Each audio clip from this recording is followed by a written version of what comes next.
What's up, guys? How's everyone doing tonight? Thank you for joining. I really appreciate it.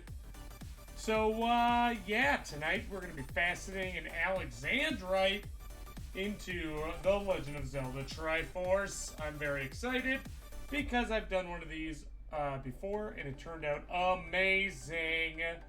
So we're going to start on that tonight, and yeah, see where we get with that.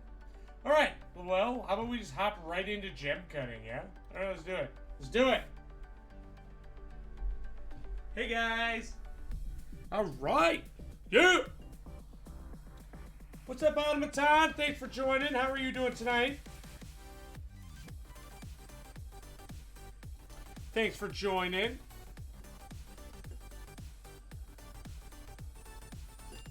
All right, first thing first, we got to get nice and moist. Let's do it.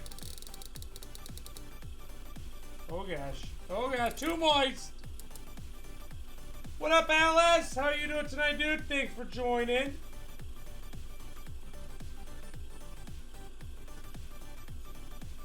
Got a super invasive COVID test.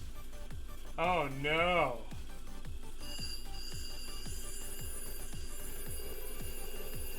I hope I don't have to. So, Sandy's work, her apprentice just called in today. One of her coworkers, and or rather employees, just called in today and said that they have some of the symptoms. So Sandy's like, "Well, you better go get checked out."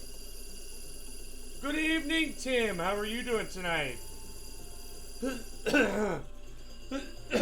So, let's hope it's nothing, because if it is something, then I probably also have it.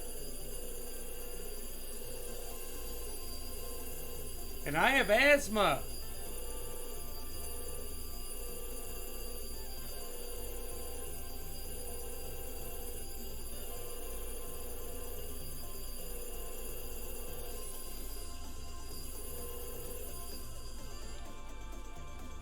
Oh man, I put that on there. Perfect. So what I'm trying to do is I'm trying to get the biggest piece I possibly can out of here. We're actually aiming for a 13 by 13 millimeter triforce.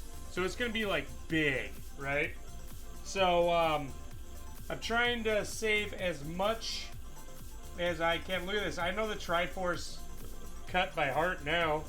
This is crazy.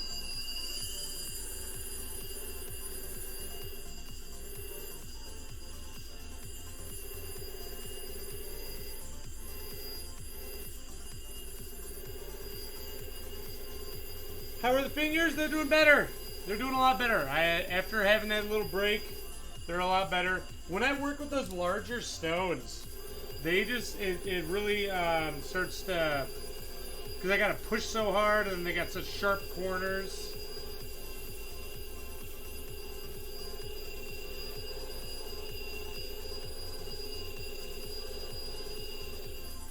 Man, I think I just need to get more moist here. Okay. Actually, you want to see how the petrified wood turned out? I bet you do. All right, hop on over here. I'll show you. I will show you.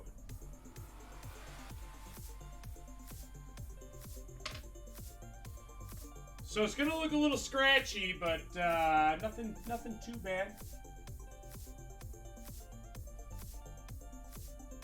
Let me just put these away. Let me put these away. All right, check it.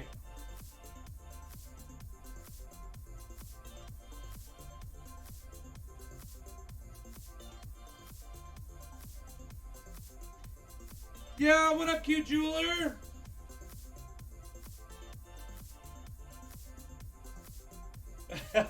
Yes, I am. We're starting. We're actually cutting a 13 by 13 alexandrite. Yeah, isn't that awesome? It turned out really, really pretty. I'm happy about it. Working and lurking, but finally remembered to email you about the commission like 5 minutes ago. Awesome, Alice. I will check that out. So yeah, I'm really happy with how my wood turned out.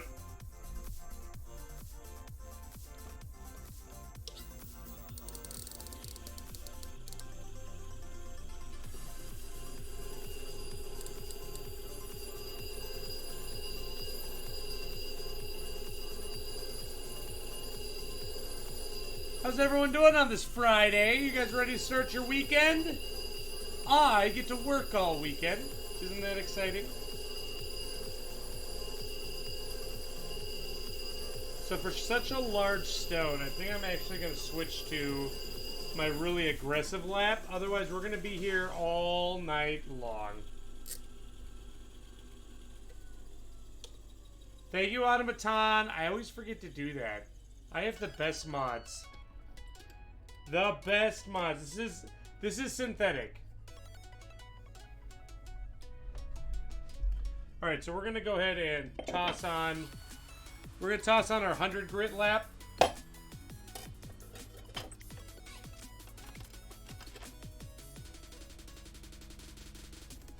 Yes, the first cut is the deepest.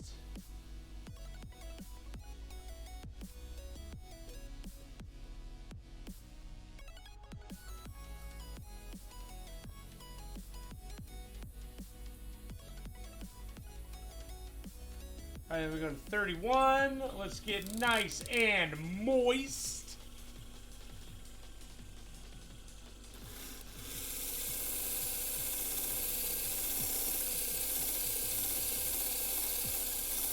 By the way, did I tell you guys I'm excited for Cyberpunk to come out? I am so excited for that game. Oh yeah, and I'm going to be streaming it. Probably not the day it comes out because, well, I got to work. But I plan on doing it that Friday. It comes out on a Thursday. Who releases a video game on a Thursday? Thank you, Tim. You're putting together documentation to see if the government will pay me to go back to school. Well, that'll be nice. Let's hope they do.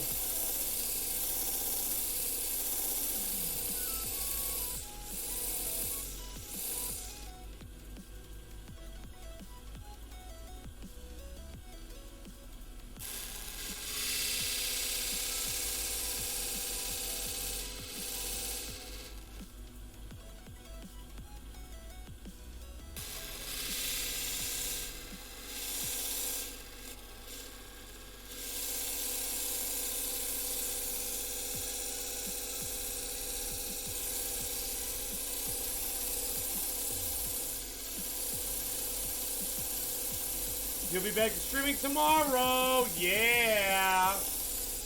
What's the first thing you're gonna stream? Just some designs or what? What you gonna stream?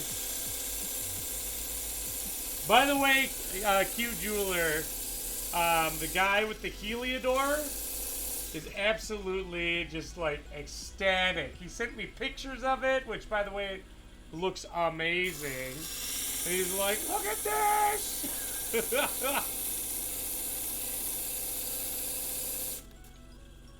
And I'm like, yeah, dude. It's so much fun.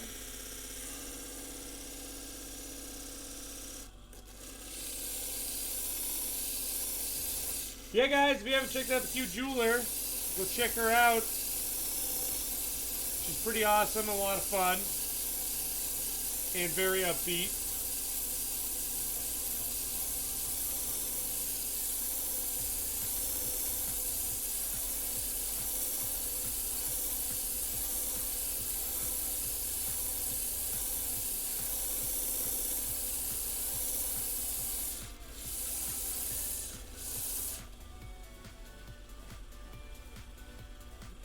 Frame Fatales are running a fun...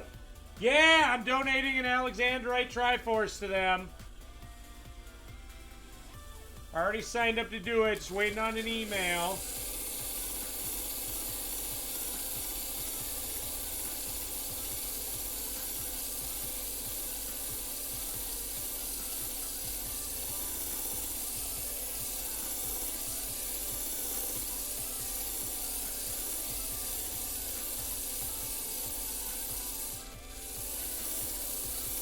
Yeah, I saw that they're playing Ocarina of Time, so it's they're going through Games Done Quick, and the charity they're raising for is a oh my gosh, I forget the details now, but I'm trying to remember it.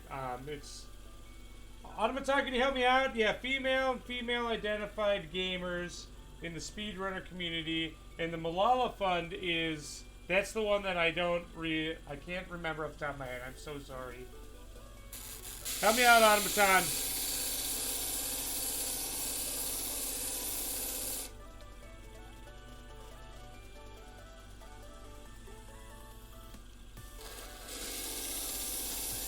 Oh, by the way, guys, if you are just joining me for the first time tonight, thank you so much. I really appreciate it. Let me explain to you what we're doing. Tonight we are faceting synthetic alexandrite into the triforce. So if you take a look at the diagram down low, in the lower, wait, let me look. In the upper right-hand corner, that is the bottom of the gemstone. You'll see it's labeled so you can follow along. I'm currently faceting G1.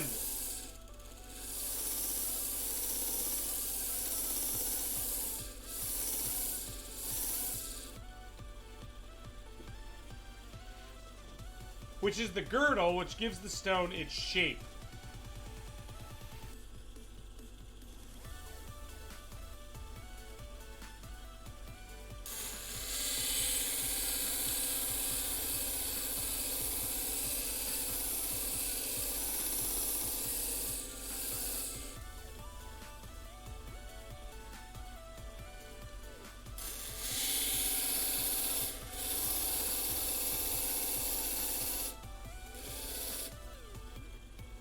Alright, let's see what we got here. How are your kittens, Tim? How many are you up to? 10?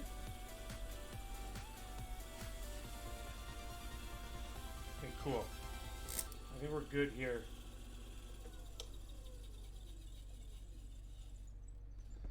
Sweet. Now we're going to drop down to our 260 grit.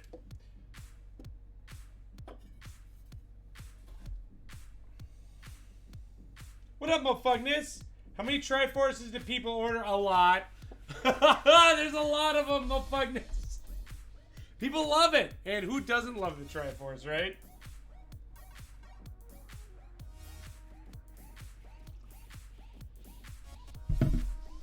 Yeah, we got a ton of triforce.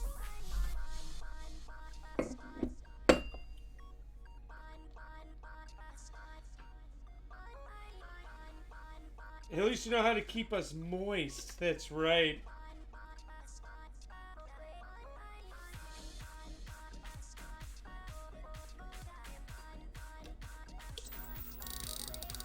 Time to get moist. So moist.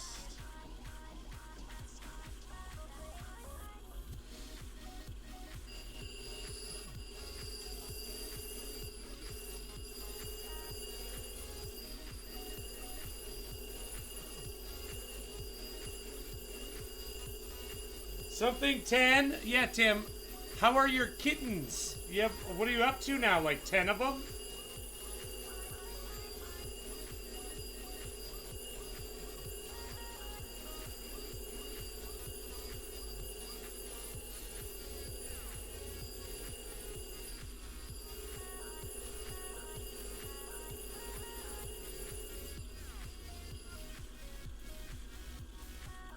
Oh, this is going to look so good.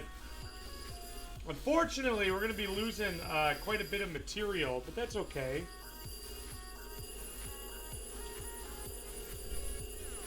It's not a natural one, so we'll be okay.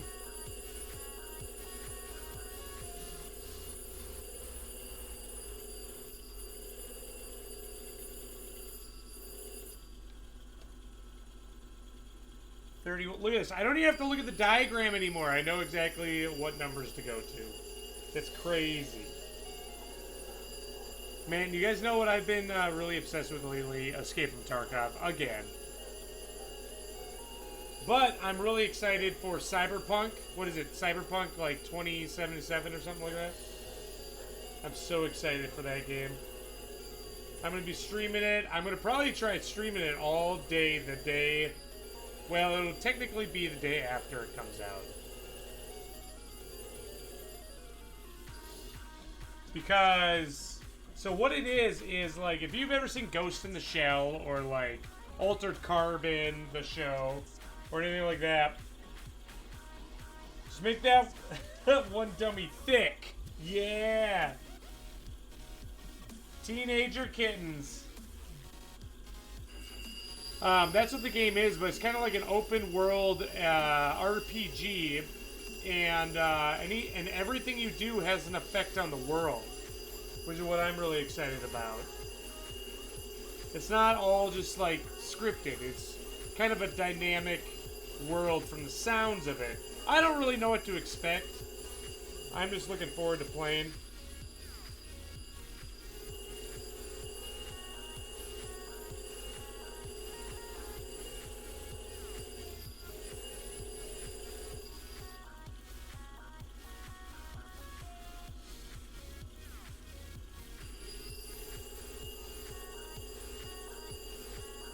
They are not allowed in the room on gem cutting night.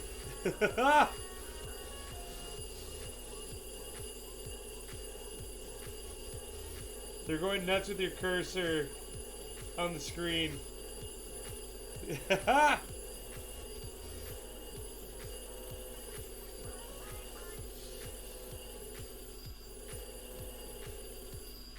think my wife is home. I need to go say hi to her real quick.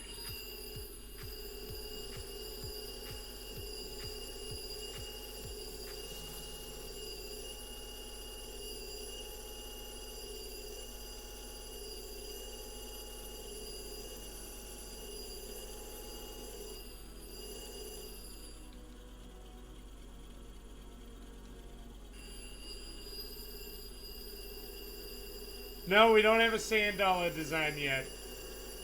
I still got to do that. Be like, look, this is inspired by you. The most beautiful design I've done yet. Alright, let me go say hi to my wife real quick. You guys can take a look at... Here, take a look at this.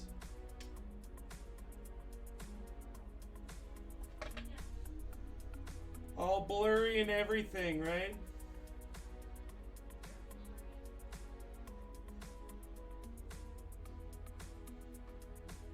It's a garnet. Alright, I'll be right back.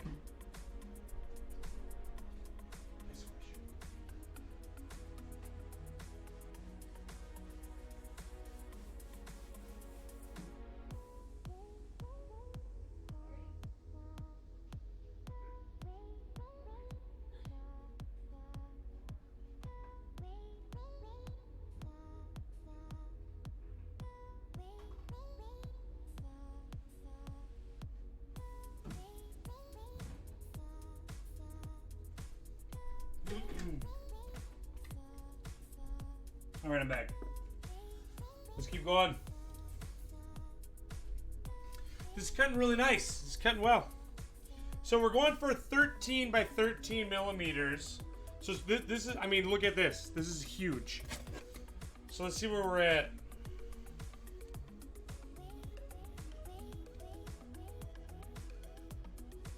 Okay, so we're going to be a little under it. We're at about 12 millimeters right now.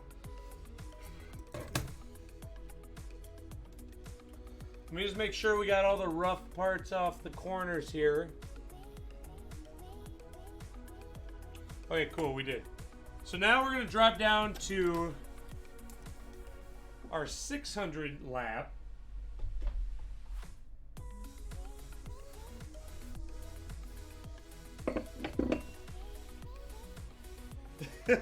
Thanks, Tim. Yeah, so this is going to be a pendant, and it's going to be enormous. I'm actually kind of excited to see how it turns out. Alright guys, let's get nice and moist. So moist.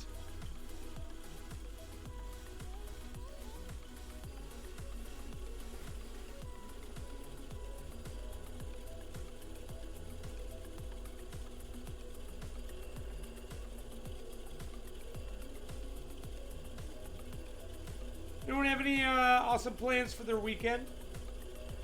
Like I said, I get to work. However, We are going to see some friends tomorrow evening, I think.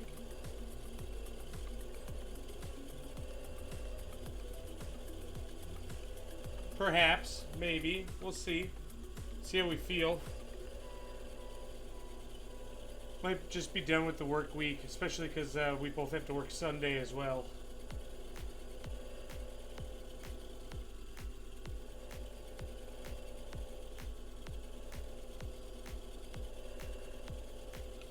So after talking about the Renaissance Festival for so much over last weekend, I went out and got some spinach cheese pasta because I was like, man, I could go for some spinach pie. You know what I mean? From Redfest. Ooh, so good. Haven't made it yet, but I'm excited to. And actually, I had some of those. You know those giant shells that you can stuff with cheese. I had some of that last night actually, because we went to Olive Garden last night, and I loved it. I don't think I've ever actually had that, and I'm totally gonna try and make it at home. It seems really simple. Like, all you do is just stuff cheese and shells and stick in the oven, right? It's that easy. Or I suppose you'd have to boil the giant shells first. No, I've never been to another Renaissance Festival, but we do have a friend that travels with the Renaissance Festival. And she actually, she used to work at booths, but now she owns two of her own. One in Colorado, one in Minnesota. Good evening, John. How are you doing tonight, dude? I feel like it's been a while.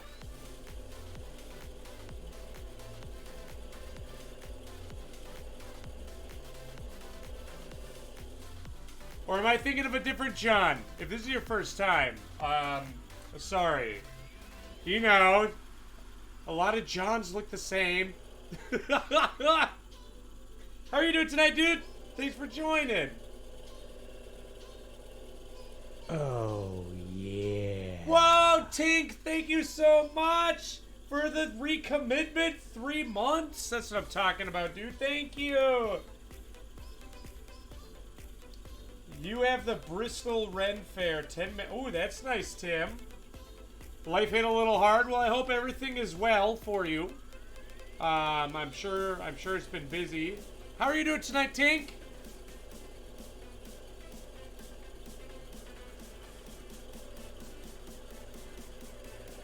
Yeah, my best friend actually just tested positive for COVID.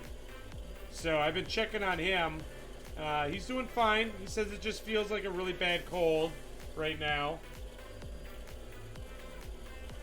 And I'm like, all right, well, if you need anything or have an emergency in the middle of the night, feel free to call me, and I'll drop stuff off at your door.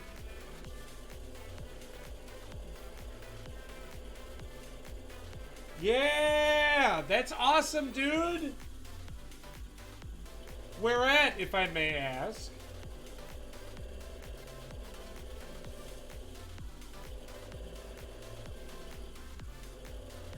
Yeah, Tim, the Renaissance Festival for me is like almost an hour away here in Minnesota. Ooh, a chef student. Ooh, I bet that's fun. Oh, well, perfect. You can help me out then. Okay. So the other night, I had Sandy and I went out to a restaurant, and I got these stuffed cheese shells, right? These giant shells that are stuffed with some kind of cheese. How do I make that? It seems very simple. Do I just like boil the big shells, stuff some kind of cheese in there, and then just bake it? Or what? How do I do this? Yeah, what up, Leftover Pie? How are you doing?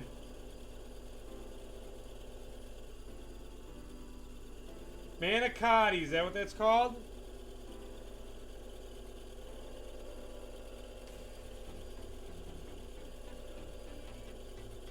By the way, guys, if you are new to my stream and just joining, thank you so... Oh, my finger was wet. Thank you so much for joining. Tonight we are faceting a giant created alexandrite. Alexandrite's really cool because it changes colors. It goes from green to red and red to green. If you want to know more, you can type !gem in the chat. But if you take a look at the diagram down low, we are faceting a triforce. And you'll see in the upper right-hand corner of the diagram, there is a, it's labeled so you can follow along. We're currently working on G1, which is the girdle. The girdle is the part of the stone that is in between the top and the bottom of the stone. So if you look at the picture in the lower left, you'll see that thin line going in between the top and the bottom. That is called the girdle. What was the shell like? Just a giant shell. It was soft.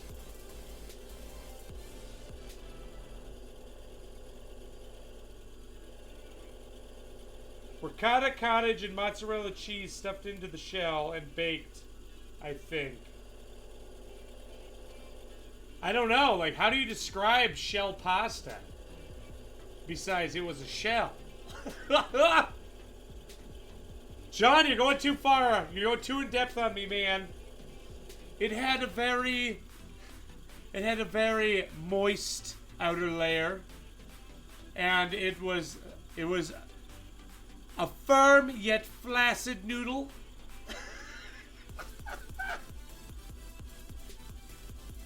Oh yeah, pasta. Sorry.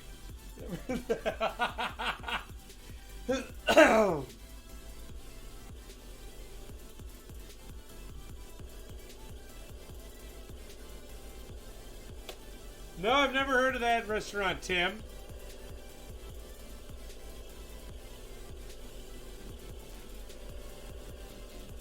How did I do with my noodle my noodle description?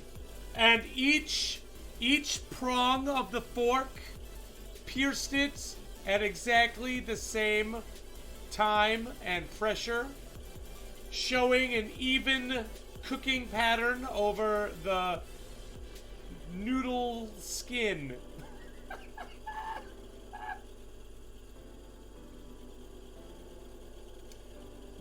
Yeah, go ahead, motherfuckers. Go ahead.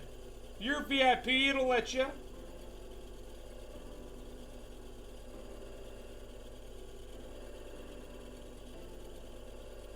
Thank you.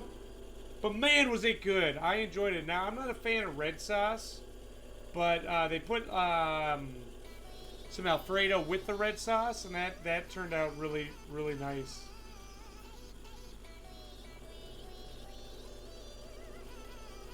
Let me check it.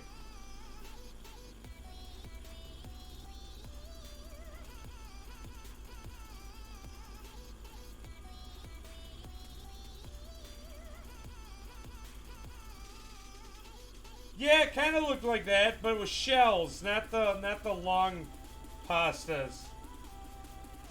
That's impeccable forkmanship skills. Once you learn a little bit at your job, you should just make up like ridiculous reviews for the food. You should be like, these noodles are firm yet flaccid to the point where they are cooked thoroughly, but not too thoroughly where it has an outer skin.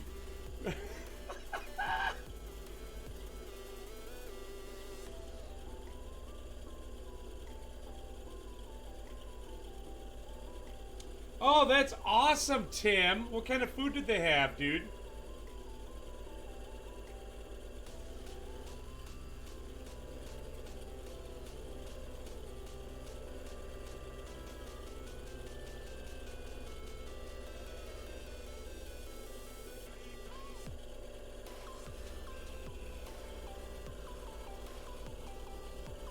So this side is actually faceting a lot slower than the other one, which can happen on gemstones as because the crystal structures can be a little different on the stones. so one side will cut faster than the other.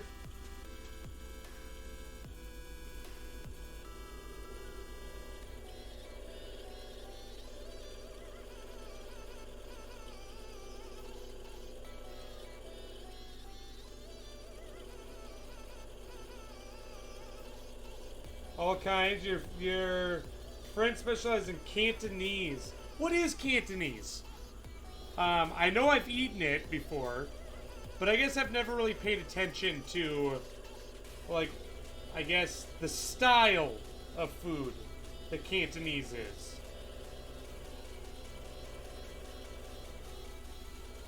You know what I mean? Oh man, my coworkers were talking about Vietnamese food the other day. Ooh, and then they started talking about pho. Oh man, I want some pho. Or really, honestly, like, just where is it? I'd go to this, I don't even know, like, the different Vietnamese food, like, what they're called, but man, their noodles are so good. Like, they're giant noodle dishes, and they give you such big portions, too. The shell I make mine in is called Jumbo Macaroni Shell. I'm sure that's what you... Nope. These were actual, like, shells. These were actual shells. I promise, motherfuckness. Ramen bowls are life. Yeah, when I went to Japan, leftover pie, I got ramen every day. Their ramen was so good. I couldn't get enough. Ramen and curry. The curry there. And I went to like... Yeah. Oh, thank you so much, Scott. How are you doing tonight, dude? Thanks for joining, and thank you for the 4-month recommitment. I really appreciate that, dude. You're jelly. It was a blast. I highly recommend going to Japan, but I suggest bringing someone with that speaks Japanese. Because that's what I had. My buddy speaks Japanese, and we had a lot of fun there.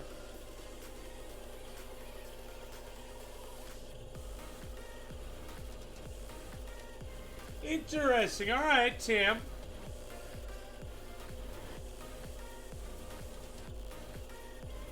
The bone marrow. Everyone always says bone marrow is really good, but I'm always like, oh. You know what I mean? I'm always like, I'm sure, like, once I taste it, it'll be delicious, but I'm so afraid of it.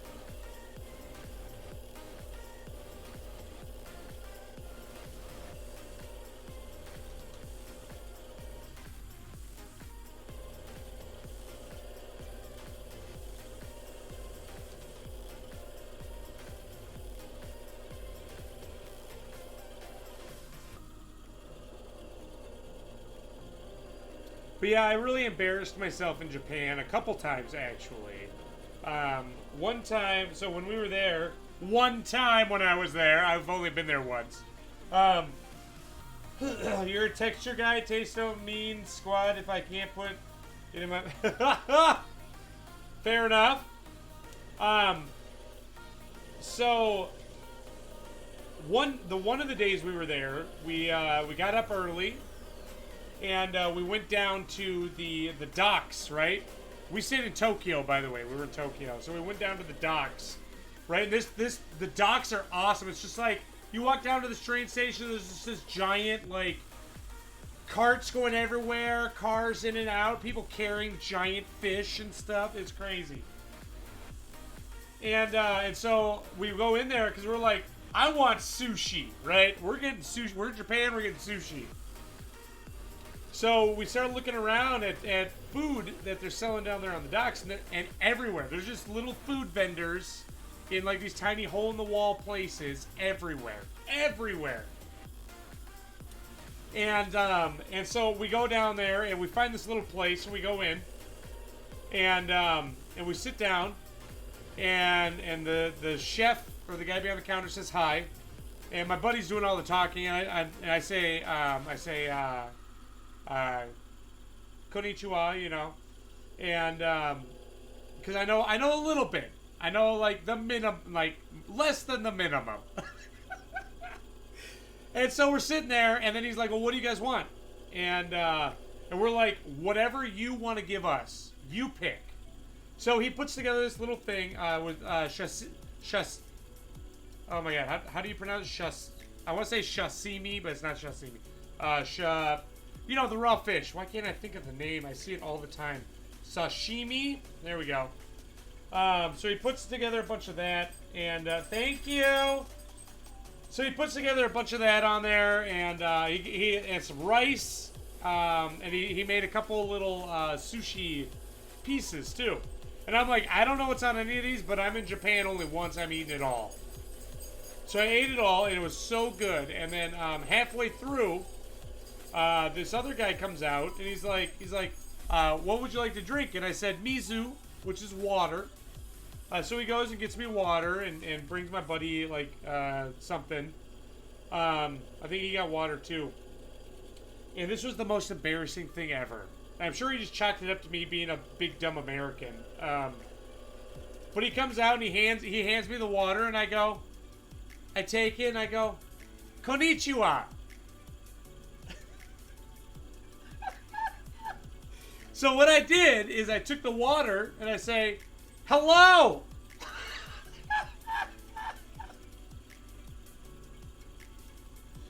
Oh my god, I was so embarrassed. And then I didn't even realize. He just smiled and like did a little half nod to me and walked away. And then as we were leaving, I was like, we were walking away. I was like, man, that was so good. And then all of a sudden I'm like, oh my god. He's like, what? I'm like, instead of saying thank you, I said hello to the guy. I was so embarrassed, man. Oh, that was terrible. And then, let's see, another time. Okay, so we wanted to meet, while we were in Japan, we wanted to meet some locals, right? We wanted to hang out with people. We wanted to get to, like, feel the culture, right? And make some friends. So we're like, okay, we should probably find a bar, right? Okay. It's so hard to find a bar. And so we literally walked around.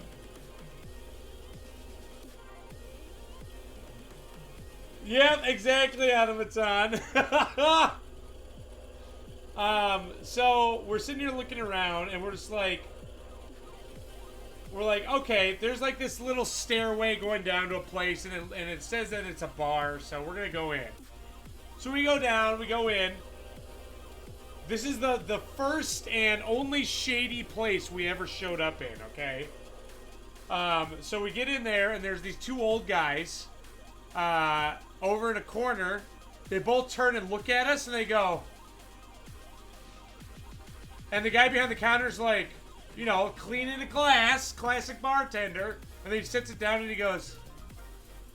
And they just stare at us. And we look around, and we're like... I don't think we belong here. And we turned and walked away. And then that's when I found out that there is this app called Meetup, okay? Which sounds like a dating app, but it's not actually. Meetup is there's groups of people that meet up and hang out. So yeah, I probably did, Automaton. And so I was like, okay. So there was a meetup for foreigners, right? And I'm like, dude, we're going to this. So we go there, and I wish we would have done this our first night. So we end up showing up, and on our way there, we actually saw an idol group. So it was like six girls all dressed up. And they're on the street just singing, and there's this big crowd. So we're like, this is on our list. We wanted to see a J-pop group. So we run over, start watching. I pull out my phone to take pictures or video. And all of a sudden, out of nowhere, this guy comes out, and he goes, "Boo!" to my phone, and he goes, "No pictures." And I'm like, sorry, I'm so sorry. So we sat there, we watched them, and then we left. And, yeah, what up, Oil Change? How you doing tonight, dude? Thanks for joining. So then we get to our meetup and find out that there's a lot of people from Tokyo, Japan, here, and they come to these meetups to improve their English. They want to learn how to speak English better in a conversational way. And I'm like, dude, that is brilliant. So we meet these two people. One guy, his name's Takao, and a gal, her name was Hikari. Okay, and by this time we have 3 more days left after this night, right? So we get to know them a little bit, talk to them, hang out, and I get their contact information, right? And then I ended up texting them. And first person to invite us somewhere was Hikari. So Hikari's like, "Hey, do you guys want to go out to dinner?" So we're like, "Hell yeah, we do!" All right, Tim. So we go to dinner with Hikari, and she takes us to this nice place because all we've been eating, and we thought we were eating fancy, right? We've been going to like what is essentially fast food, this curry place, and we were getting crepes. And actually, I found a hole-in-the-wall bakery, which I went to every morning, which is really, really nice. That was really good food. Oh, what else? So anyway, she takes us to this really nice place where you have to take an elevator up to get here, right? So we get off the elevator, and we go in, and we have to take our shoes off. And this is the first place I have been to in Japan where you have to take your shoes off. So I'm like, ooh, this place is nice. So we took our shoes off at the front door. And we go into this restaurant. The person seats us. And what's really cool is they have these little bells. Not even bells. It's like a doorbell, right?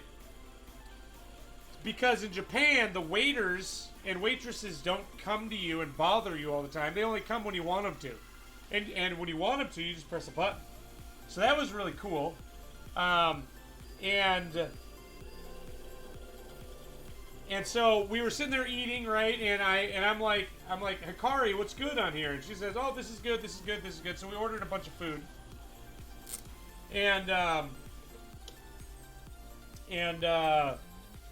So all the food shows up. Oh, hey there, buddy.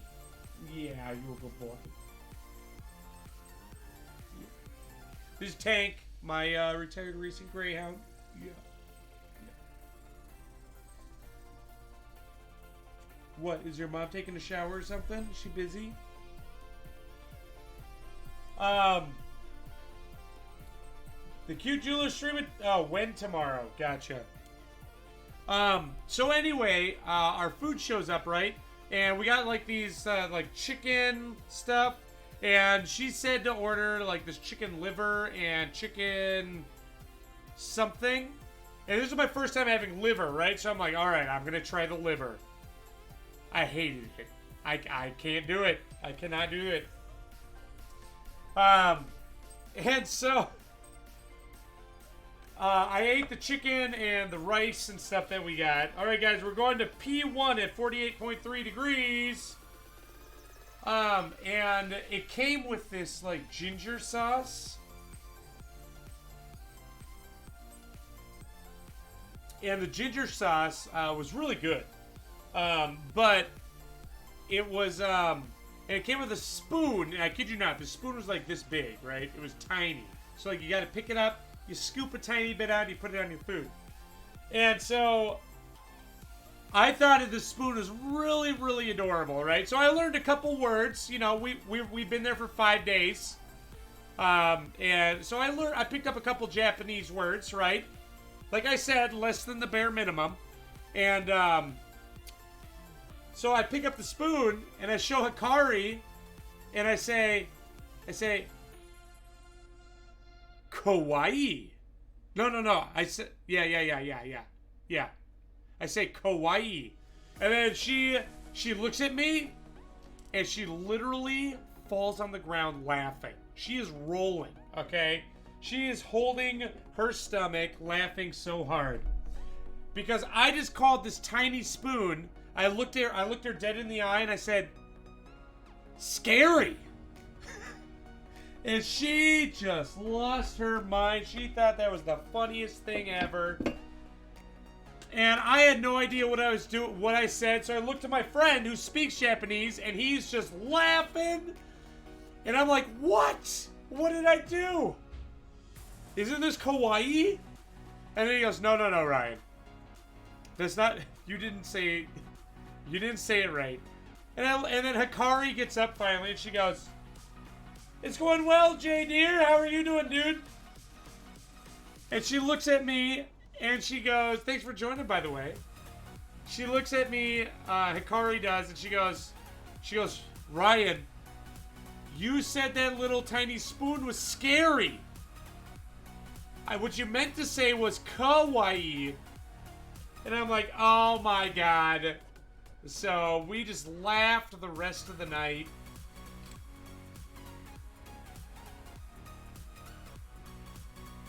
And when we were leaving the place for the night and saying goodnight, we walked her home.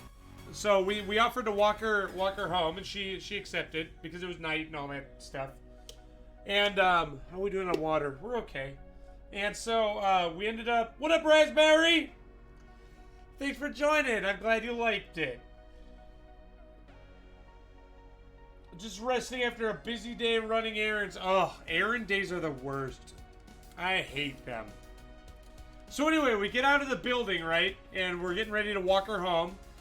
And we're sitting here talking to her and stuff, and all of a sudden this guy comes up, and he starts speaking to her in Japanese really quickly. But in like a low tone, right? And she was like, "Oh no, you know, like no." And then we continue walking, and I look at her. I'm like, "What did he ask you?"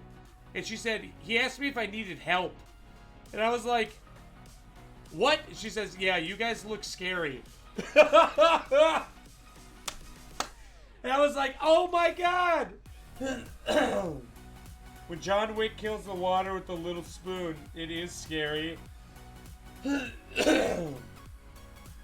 So we ended up walking her home after, and it was a really good night. And then we turned and walked back to our hotel, right? Our hotel is literally the opposite direction. So we ended up walking for a long time. And, which was fine because, honestly, Japan's not scary at all. So we ended up walking back, and this is, and I kid you not, this is the first time I have ever been propositioned. This guy literally steps in front of me, looks at me like this, and then he goes, "Bapa," or whatever in Japanese. He says something, and I look to my buddy, and my buddy says, "No." And then he looks at me, and he goes, You want something tonight?" And I'm like, "What?" No, I don't have any money. I can't buy anything. Sorry. And he says, "Are you sure you don't want anything?" And I'm just like, "What?" And I'm like, "No, thanks." And then we keep walking, and then my buddy's like, "You know what he was offering you, right?" I said, "Oh, I didn't even realize it."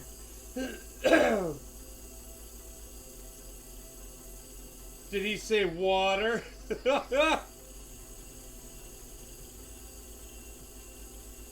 How many Americans would see a woman who might be in trouble and actually stop to ask her if she's okay? Yeah, exactly, right? Right, chemist? So, when I went... So, Japan is the first country I have gone to outside of the United States. And I wanted to go there, and I wanted to feel that culture shock, okay? I wanted to go there and just be immersed and feel what it is to have culture shock, right? Well, I'll tell you what. I got there, and I literally had none. I had more of a culture shock coming back from Japan after being there for 10 days. Because everyone in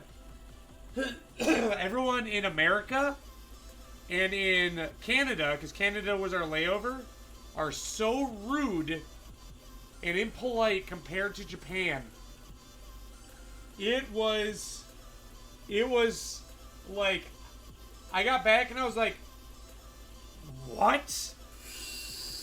It was crazy. It was really crazy. And the amount of respect that they have for just their surroundings in Japan is awesome. Actually, I really want to oil change. I really want to. My buddy and I have actually been talking about going to South Korea for a trip because we're really big StarCraft 2 fans. So we want to go there for the GSL, the StarCraft League, and have fun.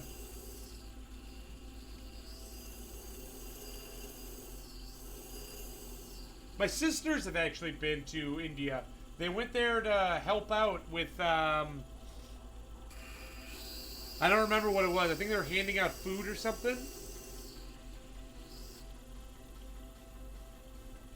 What up, Glenda?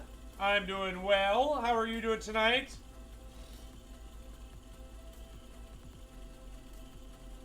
Well, cute jeweler, go and do it, man.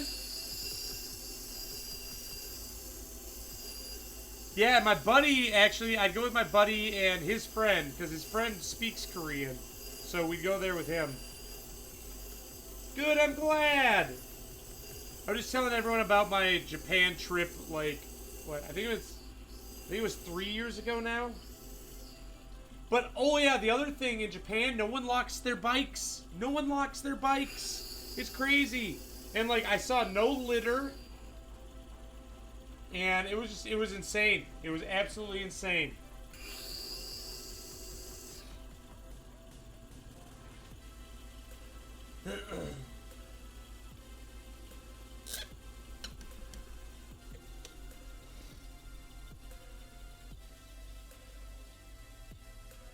By the way, guys, if you are joining me for the first time, thank you so much for giving my channel a chance. I really appreciate it.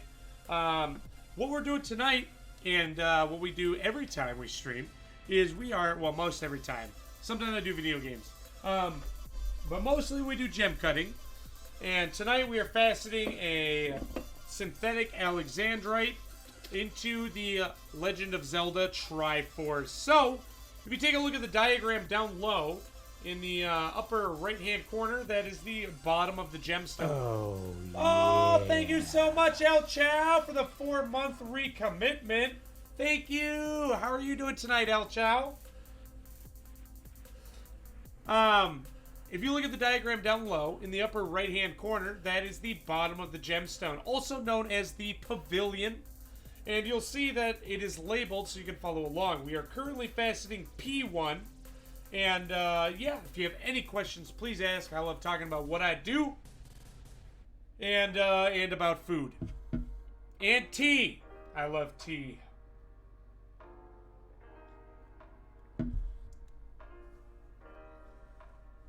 Man, El Chow, you are working all the time.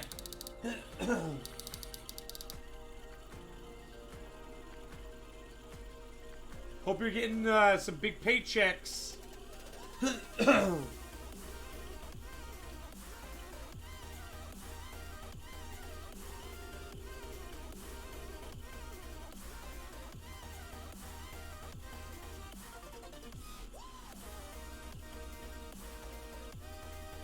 You have nothing else to do, so might as well make money. Brilliant. Alright, so we're going to just cut that a little. Just that much more.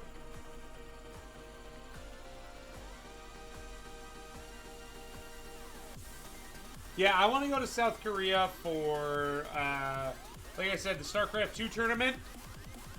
I think that would be a blast.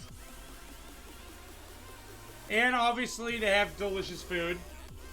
Like, my favorite Korean dish is japchae. Japchae is my all-time favorite Korean dish. Oh, it's so good. Plus, you need to get paid so you can keep supporting your favorite content creator. Aw, thanks, El Chow. I'm honored that you spend your hard-earned money with me. I really appreciate that, dude. What up, Valora? Okay, bye. Thanks for the alert, dude. I hope you're doing well.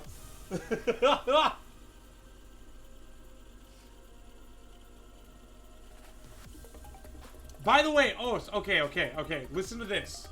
So I was talking to my buddy the other day when we were driving. And, so we were talking about time, right? The concept of time. And a lot of people say time is relative, right? And what that means is that time is essentially in the eye of the beholder, right? People experience time in different ways.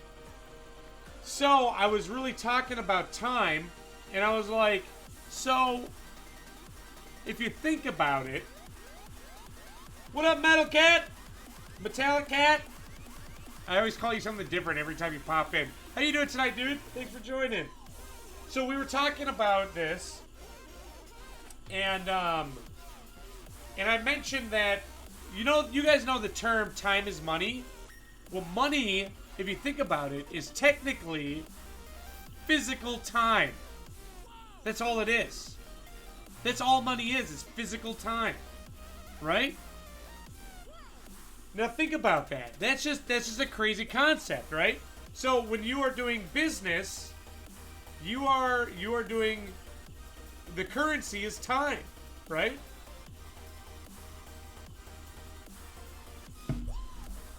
Because, like, companies collect other people's time, right? So when you purchase something from a company or a person, you are essentially giving them your physical time. And then they can give your time to their employees so that they can make more of your time. Isn't that crazy?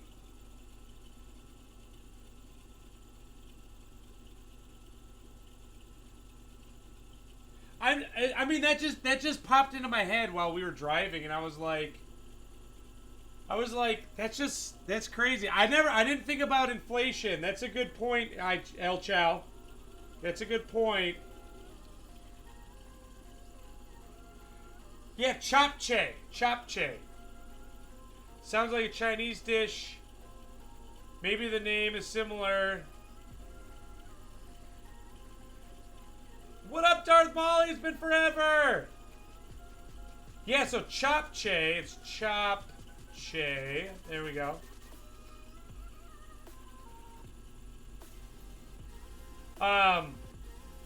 So chapche is has what you call ghost noodles.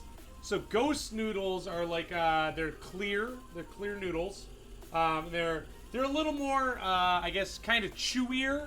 They're a little chewier. How have you been, Molly? I am so happy to see you. And they have vegetables, no rice though. And they're made with a what do you call it? Like a sesame oil. Things are going well. Yeah, glass noodles. Thank you, Alice. Glass noodles. I love glass noodles. Yeah, I'm doing well, Molly. My best friend, Ungulant, has COVID, so we're hoping he's gonna be okay. He just got tested yesterday, I think. Maybe 2 days ago. Yeah, the slippery noodles. Yes. I love those noodles so much. They're so good. Alright, that looks pretty darn good. Yeah, yep, he's showing symptoms. He caught it from, so he's a teacher, and he teaches preschool and kindergarten. Actually, no, I think it's kindergarten and maybe first grade. I think it's mainly kindergarten. But you know how some kids are going back for part-time school? Well, he caught it from some of the kids at school. So he has to quarantine for 10 days. He says it feels like just a really bad cold so far. So we're hoping he'll be fine.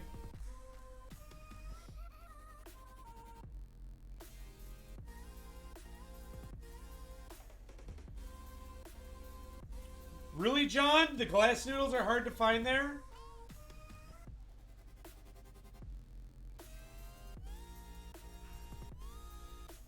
Well, okay, so like I said, he's a teacher, right? Oh, we just keep this. What am I doing?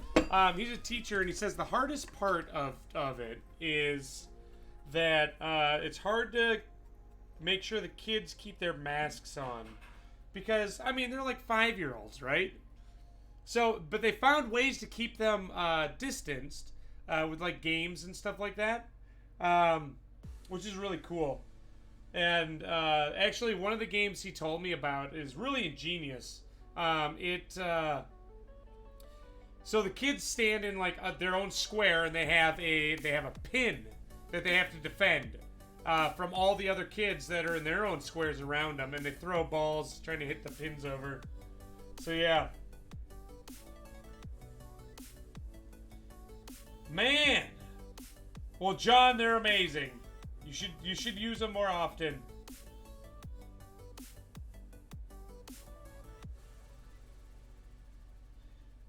Yeah.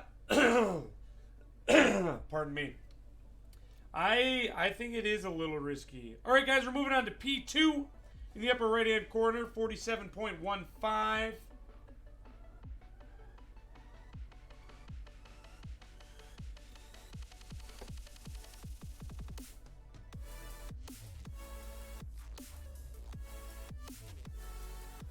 Oh man, I went and met with my tax lady today. This is the first time I have had to do taxes for a business. Oh, that doesn't look right. Okay, we gotta cut this a little bit. Hold on, I missed a facet. I missed a facet at 48.3.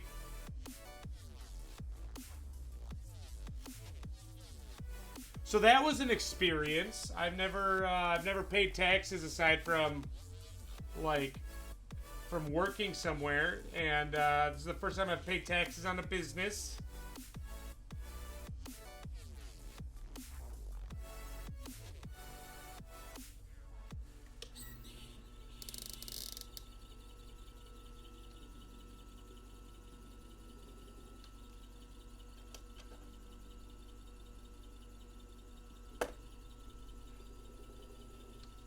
So it's really another interesting thing about stones that have color change is when you're faceting them, you have to make sure that you facet them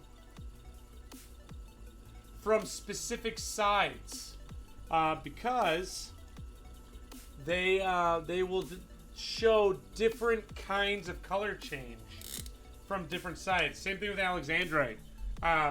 If you cut it from a specific side, it'll show more teal and red. But if you cut it from another side, it might show more of a purple and a red. And from another side, you can even get like kind of like a yellowy orange color instead of red. So it's really interesting. It's really hard. What up, Michaela? It's been a while. How are you? All right, now we're going to go to 47.5. 47.15.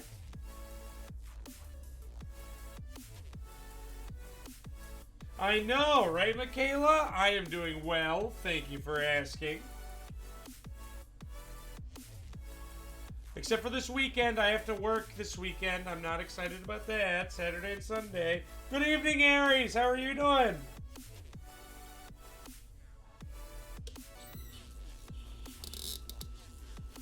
Time to get moist.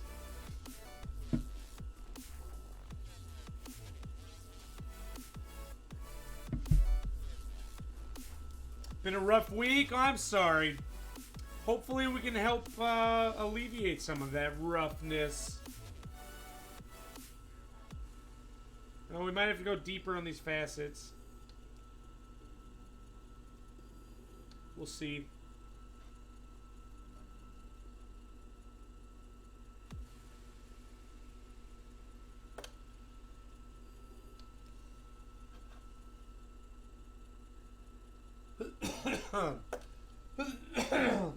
My allergies have been acting up. Oh, today, guys, we got our first snow of the year. And it was awesome. They were like these giant flakes. I kid you not, they were as big as my face. And I was walking my dogs this morning, and my dogs love the snow, so they just started running.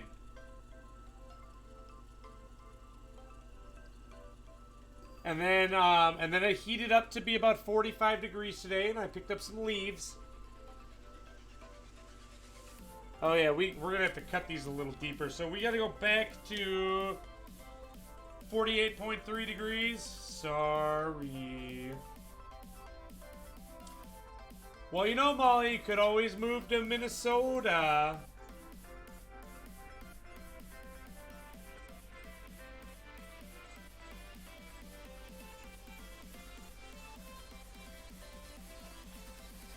Yes, you could totally have my snow. It was awesome. I was quite happy with it because it's like, you know, it's still warm enough where it hits the ground, it melts. So it's still quite enjoyable. And I really enjoy cold weather because, you know, you can put on more layers, but you can only take off so much, right? And I do not enjoy being hot. I mean, I am hot with a W, H-A-W-T. But I do not enjoy being hot, H-O-T.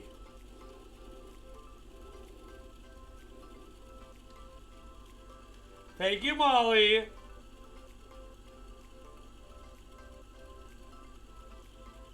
Oh, come on, John. It's not that bad.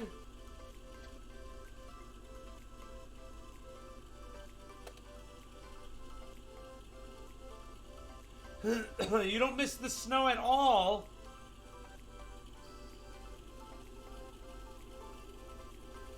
I mean, I don't miss driving in the snow. I enjoy having snow days at work, though, where, like, we get a really bad blizzard, so work's like, well, you guys can go home and get paid for the rest of the day. See ya.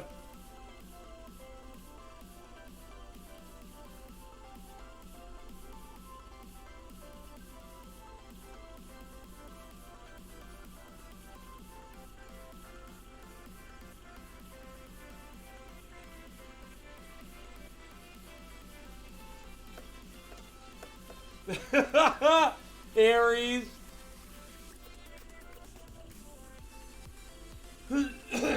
Aries needed their heat on today.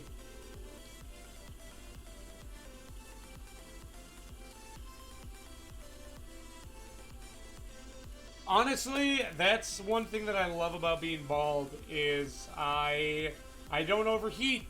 I actually stay pretty cool now. I'm a pretty cool guy, you know?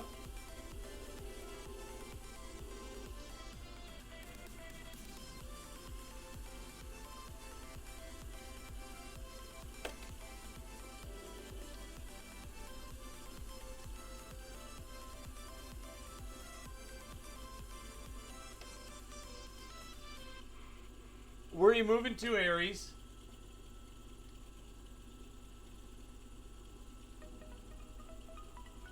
Oh, that's right. I gotta get my measurements. All of a sudden I saw that and I'm like, is this a big head meme?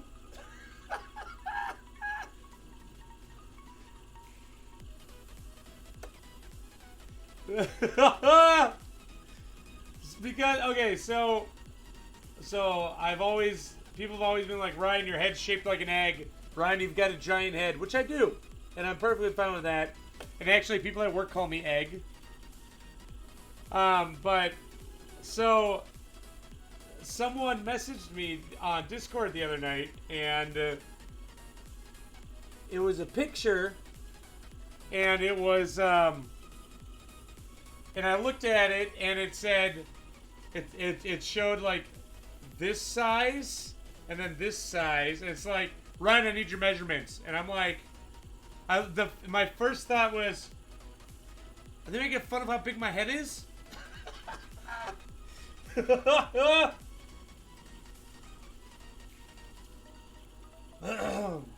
What up, Gadget? How are you doing tonight, dude?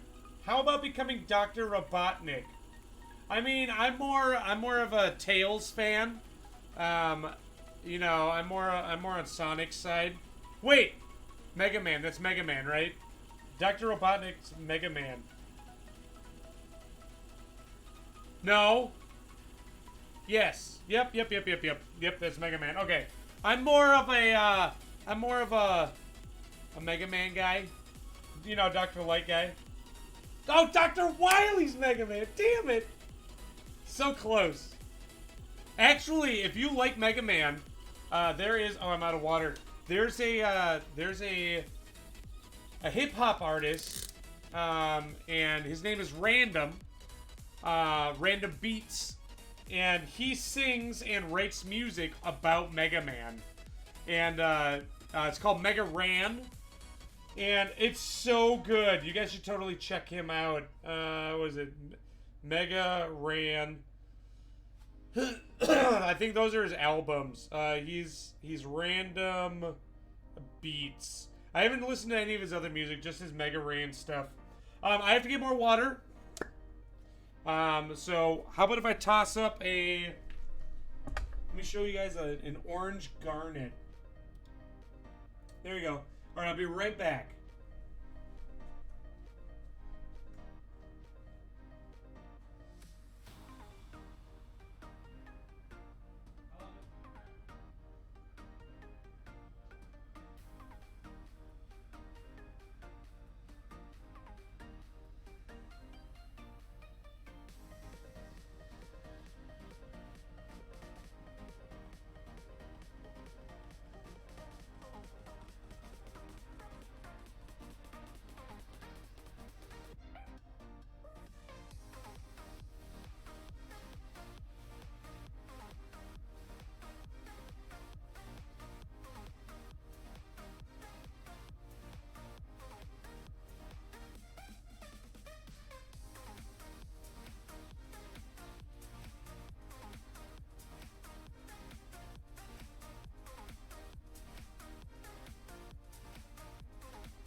Let's get back to it.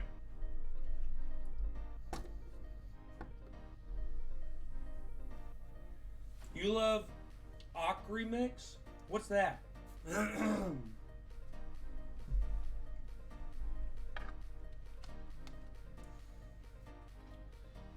Oh yeah, by the way guys, I do commissions. If you are interested in a commission or even just want to figure out a price or get an idea, feel free to visit my website, ryan56k.com.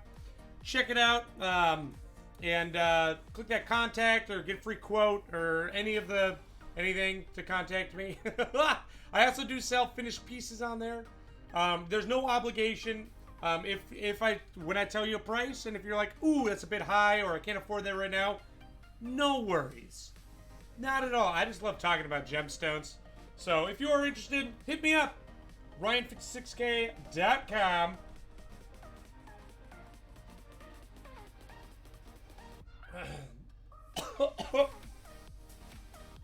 I just had like a small peppercorn go down the wrong tube. Oh my gosh. Yes, crispy corners, right, Gadget? Thank you, Metallic. Oh man. Okay, cool. I'm all caught up. Caught up with chat. Let's keep cutting.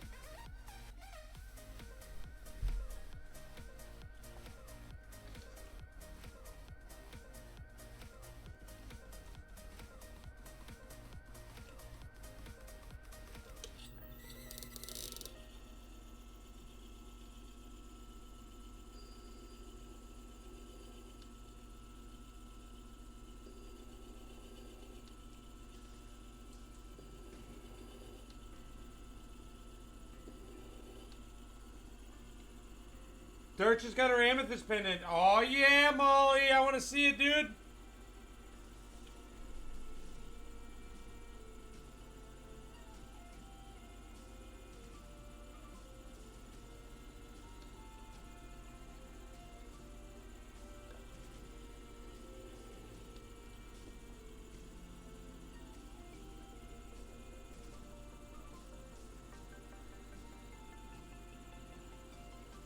Man, we still got to go a little deeper to get that point. I always forget, like, how deep the bottom of the stone is. Because the top is so shallow.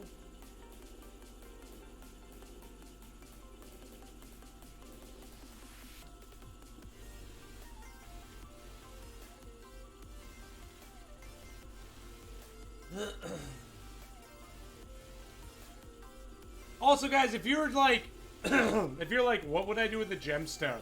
I work very closely with the Cute Jeweler. She's another streamer. She does jewelry design. And a lot of people that have gotten commissions from me have gone to her and have been very pleased with the work. So she will design your piece, and you get to be with her every step of the way and explain like what you want, what you don't like, what you want changed, and all that good stuff. So, yeah.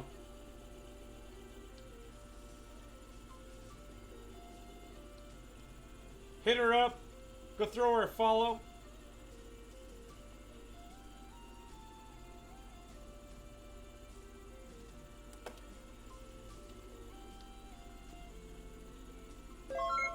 Oh, thank you so much for following, Gadget. I really appreciate that, dude. Welcome to the rough crowd. Also, guys, we do have a Discord full of all kinds of crafters and makers and artists, cyber artists, traditional artists, fiber wizards, all kinds of people. So if you're interested, we'd love to see your work, or you can join us and just enjoy the community and everyone else's fine work. But yeah, we're a very friendly, inclusive community. Ryan did the stone. Yes, I did the stone, and the Cute Jeweler did the setting. And actually, the stone, I also facet. Yeah, thanks, Gadget. I also facet stones that you may have. I do not shy away from that.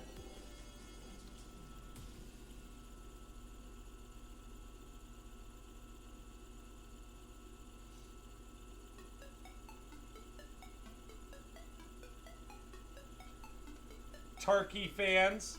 Yeah, love me some Escape from Tarkov. I actually played a little bit of that today.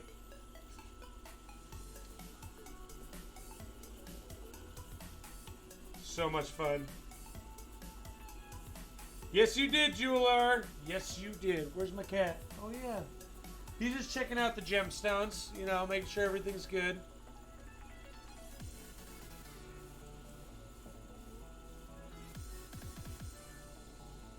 Caspian?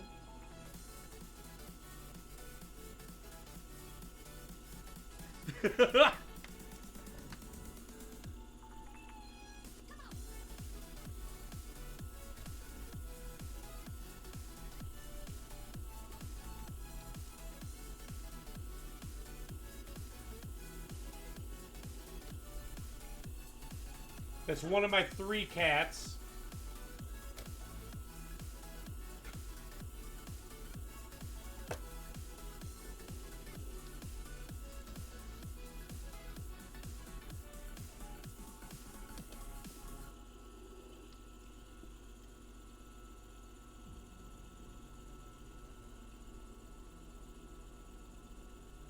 There we go.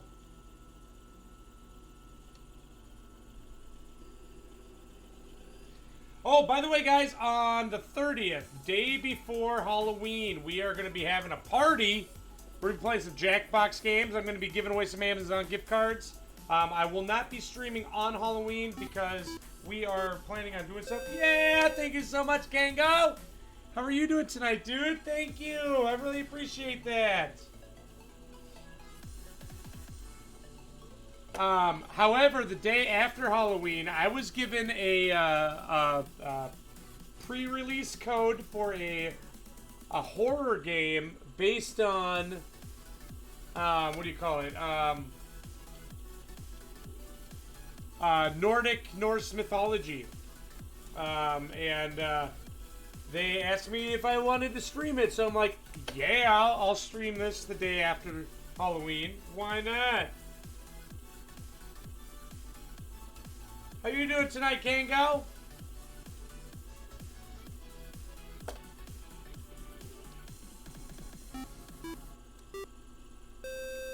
Yeah, thank you so much, dude.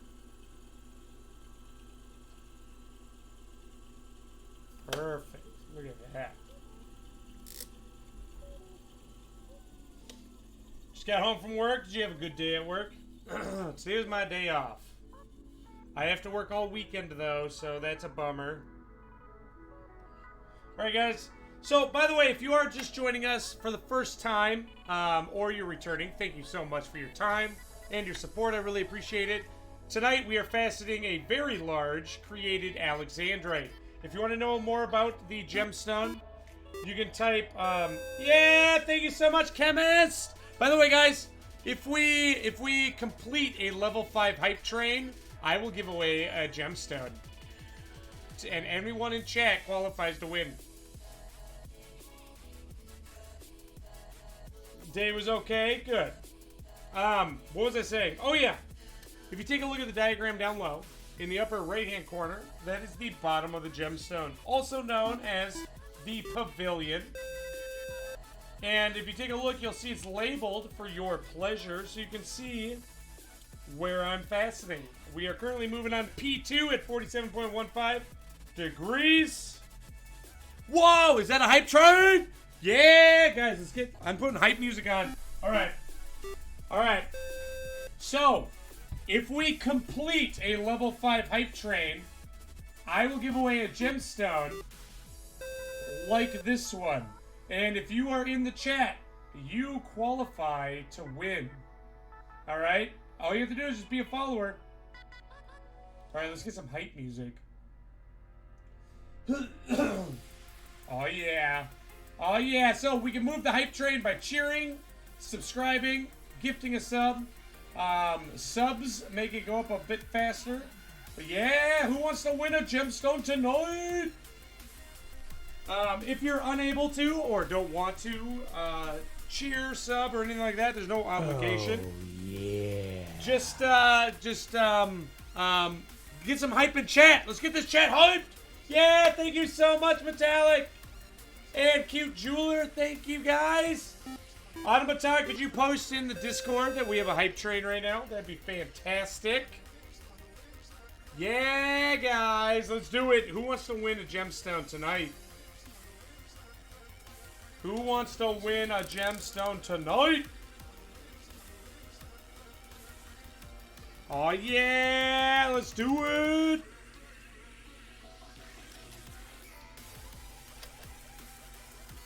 Yeah! Where are we at? We're at level 1, 54%. We've got 3 minutes left to get to level 2. 3 minutes. Yeah! What's up, Artful Turkey? How are you doing tonight? Thanks for joining. We are on a raid train, and if we complete level 5, I will give away a gemstone tonight. Who wants to win a gemstone? Can I see some hype in chat? I want to see who wants to win. Yeah, thank you so much, Raspberry. We're at 59%, level 1 hype train. Let's get to level 2. Can we make it to level 2?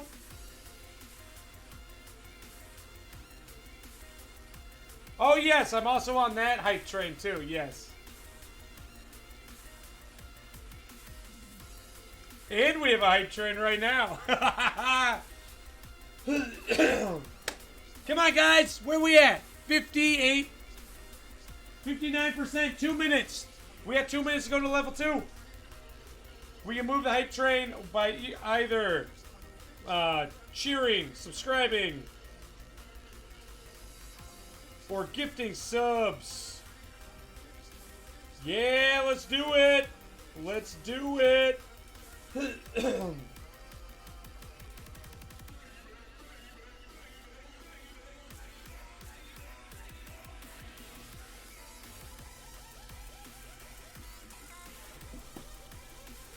Yeah! Who's gonna win a gemstone tonight? Are we at 64? We can do this. We're so close. 63%. We've got a minute 20. Thank you, Metallic. Yeah. We got a minute 20. Minute 20, guys. We got this. We can do it. We can do it. 64%. 1 minute. 1 minute. Yeah, Scott. You feeling lucky tonight? You feeling it?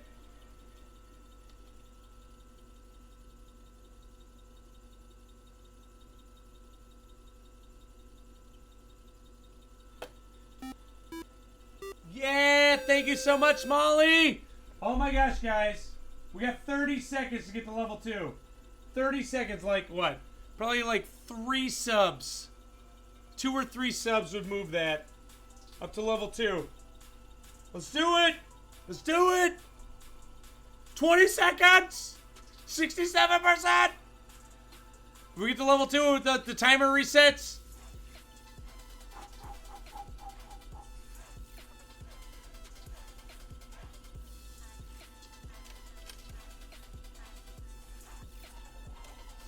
So close!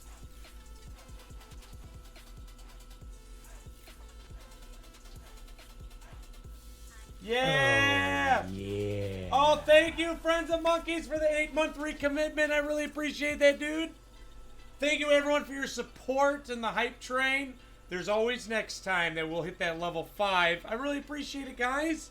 Let's turn our happy music back on. How you doing tonight, Monkey? Yeah, thanks so much for following, Sam. Is it Sam Foist? Faust? Fused? How you doing tonight, Sam? Thanks for joining. And welcome to the rough crowd. Tonight we are faceting an alexandrite, a created alexandrite. And actually I overcut this facet, so we're going to jump back to P1. If you take a look at the diagram down low, in the upper right-hand corner, you'll see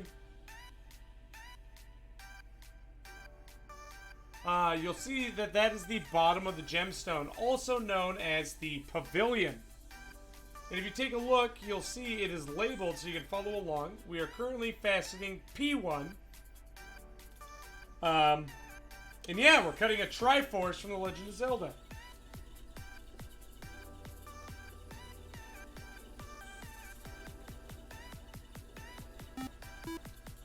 Yeah! Oh, thank you so much, Kango. I really appreciate that, dude.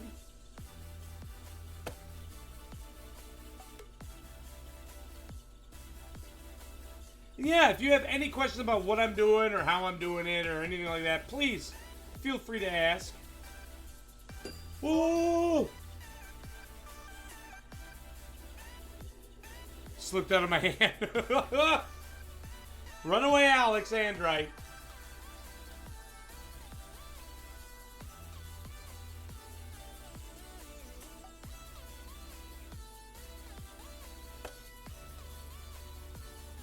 It's okay. It's all fine. It's all good. It's all good. In the hood.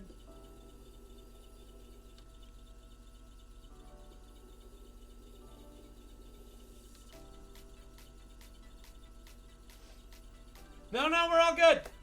Your blood pressure spiked. I know, right? Mine did too.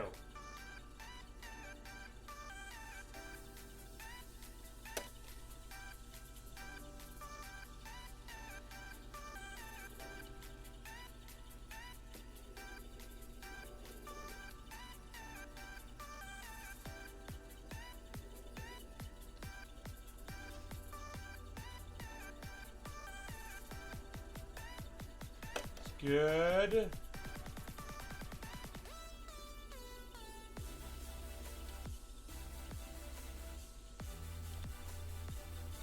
What's the disc? What's the disc on what you're rubbing the gem? So this disc here is it's called a lap, like you sit in your lap, and what's on it is different grit of diamond. So if you look here. See how this one's really shiny? Or here, I'll even bring it down here. So this one's a really aggressive lap, and it has a lot of diamonds on it. And this one's a very non-aggressive lap, so it's a lot smoother. And what it does is it's like sanding wood, sandpaper. So you have to go from a really aggressive, heavy grit to shape it, all the way down to finer and finer and finer until you can get it so fine that it almost shines. So that's what we're doing. How's the day job been going? Fine, fixing people's rings. I don't know if you saw my post on the Discord or on my Instagram, or even Twitter. Yeah, not a problem, Sam. I really appreciate the questions, man. Like I said, I love talking about what I do. Also, my day job, I'm a goldsmith, so I work on jewelry. I fix jewelry and repair it and set diamonds and gemstones all day long, every day. So I've been getting into so many dirty, pieces of jewelry. So many dirty pieces, because everyone is now using lotion and hand sanitizer. And a lot of people don't look at their jewelry, because you just don't think about it, right? You've been wearing it for so long, you don't think about it. But there is so much stuff that gets trapped under the stones and everything. It's crazy and kind of gross. So make sure you check your jewelry on a regular basis. You can clean it with you can even put it in hot soapy water and use an old toothbrush, but you're gonna have to really get in there, because a lot of rings have under galleries, and underneath the stones you got little pilot holes. So you really got to get the bristles up in there. Yep, job security for me. What am I looking at when I'm using my magnifier? After each rubbage. I love it, Sam! After each rubbage. Okay, so let me show you, Sam. Here, let me do one facet, and then I'll show you, alright? That'll explain it. So what I'm looking for are what are called meat points. So we're dropping down to 47.15 again. And we're going to be faceting P2.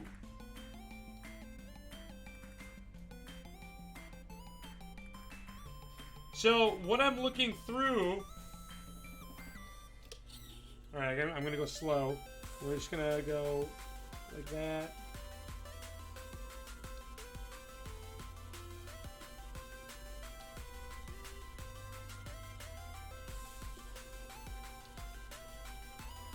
Okay, Sam.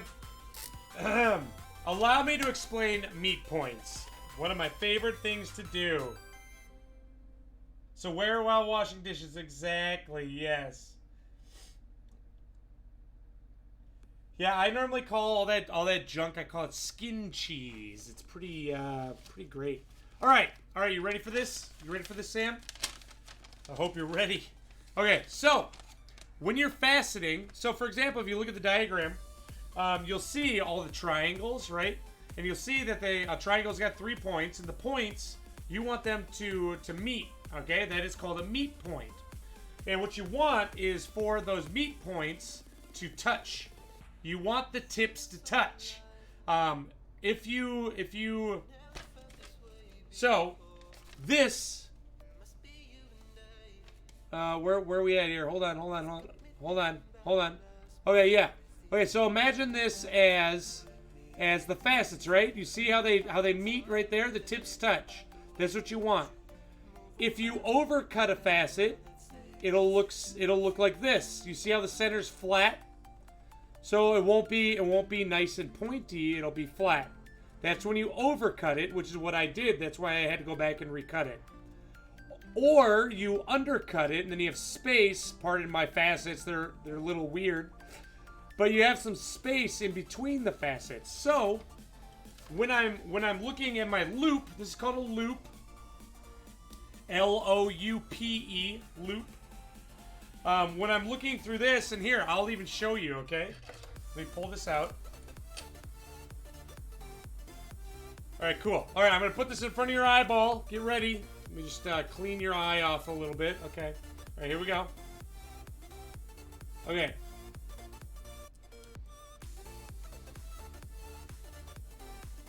Okay, so here's the stone, right? See the facet I'm cutting? You see that triangle in the center there?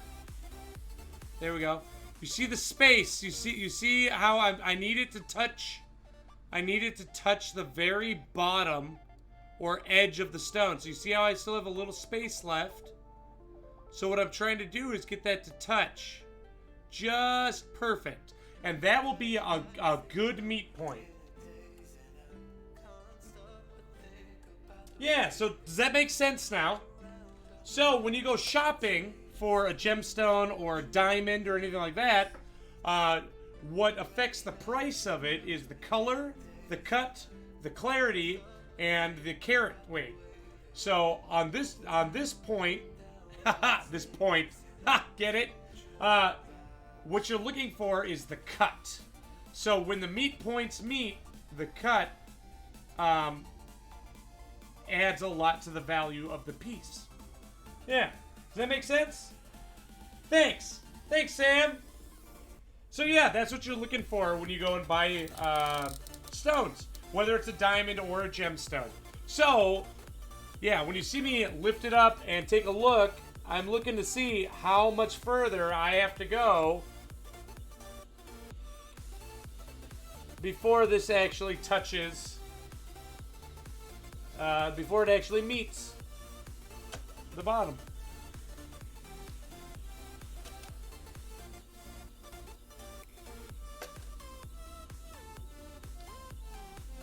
And a lot of the, yeah, no problem. Thanks, Doug Daddy. I really appreciate that. So one of the problems, and actually here, I'll even show you. I'll show you. So a lot of the stones and stuff that you find in jewelry stores, whether it's a mom and pop shop or a big retailer, especially big retailers, you'll find that a lot of their stones they buy in bulk because you get them for cheaper. Or even the jewelry that they get in has lower quality cuts on their gemstones simply because people are looking for diamonds. You know, people don't think gemstone, there's money in gemstones, right? They always think diamonds. I need a diamond.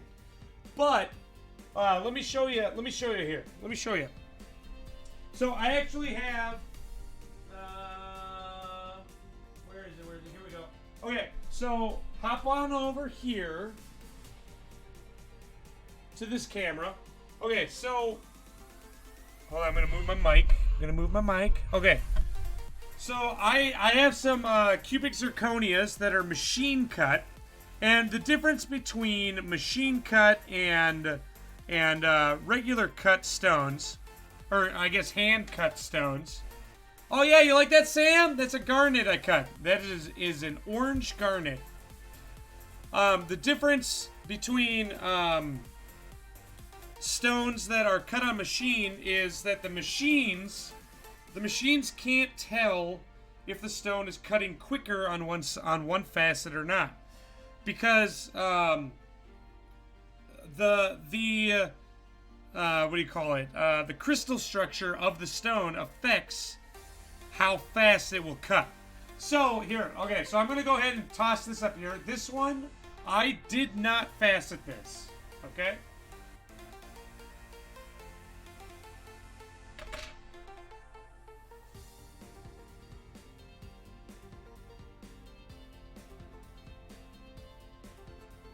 So what I want you guys to do, it's a very, very pretty stone. It's a purple cubic zirconia. So what I want you guys to do when it comes around here, so remember, I just explained meat points. I want you to look at the meat points on this. So when the light flashes, you see all those flat spots and spaces in between? So this is a machine cut stone, right? So now that you guys have a trained eye and you know what you're looking for, this is a stone that I faceted.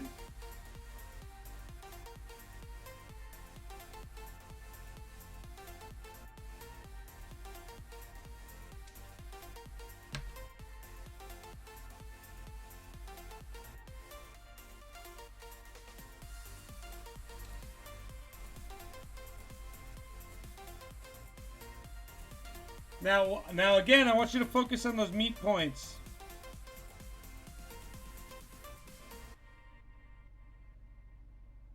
So you see how these meat points are all...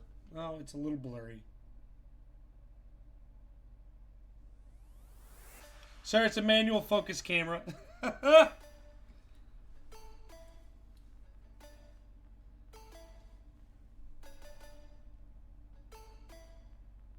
There we go. Sweet. So you see how all the meat points on this are sharp, and they're all just, yeah, there's no gaps, nothing. So that is the difference between machine cut and hand faceted.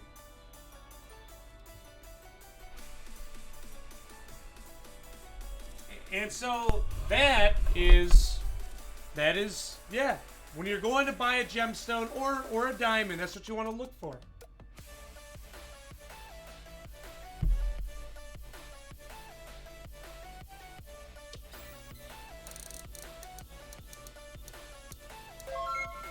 Yeah, oh, thank you so much for following, Doug Daddy. I really appreciate it, dude. Welcome to the rough crowd. Yeah, not a problem, Sam. My pleasure. All right, now we're going to 32. Also, if you guys have any questions about what I'm doing or process or about me, please feel free to ask. I love talking, especially about what I'm doing. So yeah, today, like I said earlier, it snowed, and I was gonna pick up a bunch of leaves. I only managed to pick up the leaves that are like on my deck and like on the sidewalks and stuff. I left all the ones in the yard because I wanna mulch them up. But because it snowed, everything was all wet, so I couldn't, which is unfortunate because I have a lot of big trees. The stick, yeah, so the stick that, here, let me show you, for example, this. Okay? So this stick is called a dop stick. Okay?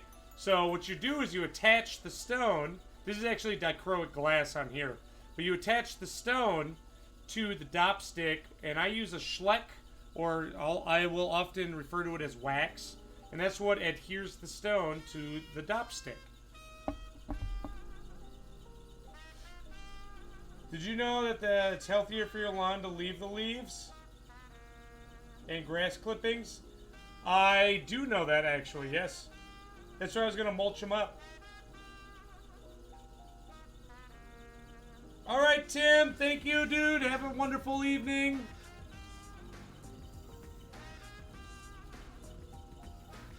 Yeah, so then the dop stick goes into what's called the mast. So this is the machine, right? I'm going to turn this off.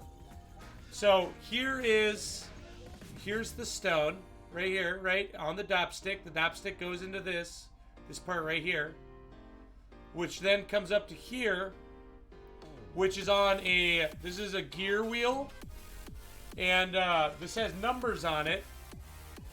Just wait for it to focus. And these numbers turn, and those tell me what facet I'm working on, which in turn turns the stone. And then over here is where I set the angle, and I got to set it manually. And yeah, that's the machine. Yeah, another Triforce. How are you doing tonight, Sibis? Oh, I haven't checked out your Facebook page. I got to do that still. Thank you, by the way. Over winter in particular, it's good for it. Fair enough. I will do that. Yeah, this Triforce is going to be like... I think it's going to be like an 11 by 11 millimeter. It's going to be huge.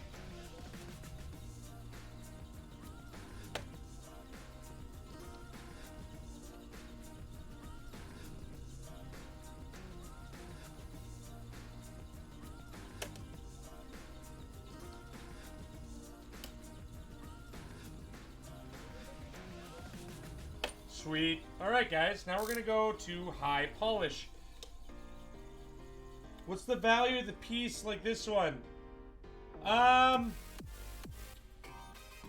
This one, the commissioner paid $700. $700 for this piece.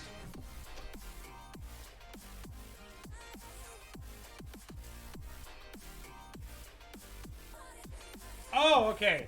Awesome. I will do that. Or rather, I will check that out. I thought it said Facebook for some reason. My bad. The Triforce of the design. Nope, this is... Oh, is this the one that I've done the most of? Yes. Because... So I showed the Triforce on Reddit one day, and immediately everyone's like, I want one! It was insane. It was really cool.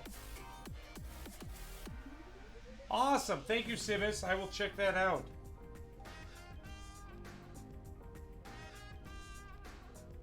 Alright, so now what we have here is our high polish wheel. What this is going to do is give it a nice mirror finish.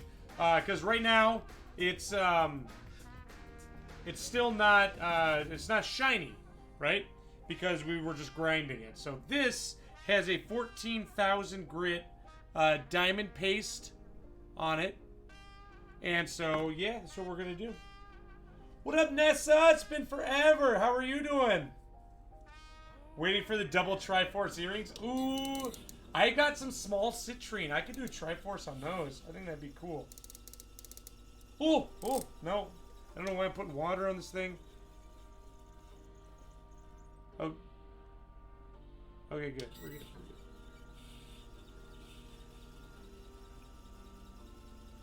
Do not mistake for chapstick. It'll make your lips so shiny.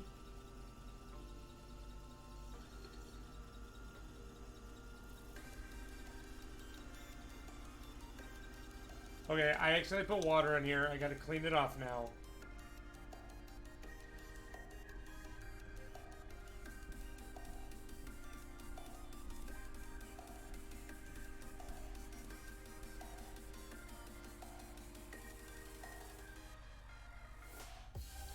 Yeah, what have you been up to, Nessa?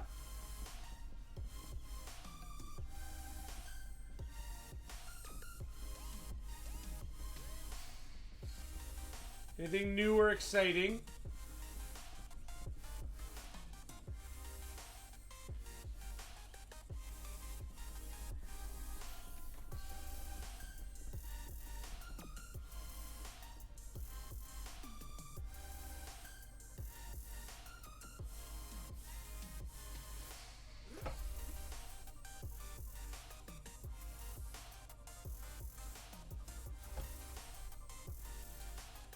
Working with your parents while you sort out your credentials. Yeah, dude. Have a wonderful night, Automaton. Thanks for hanging out tonight. I really appreciate it. Alright, so now we're just going to put on a little polish, and then we're going to lube it up. You guys ready to get nice and moist?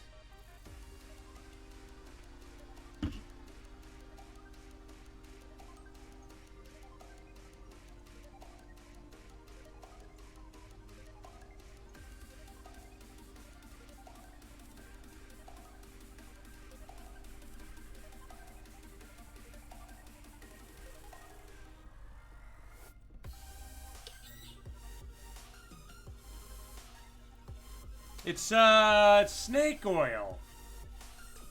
I don't think it's actually snake oil, but it's labeled as snake oil. Have a wonderful night, El Chow. Thanks for hanging out. I really appreciate it, dude.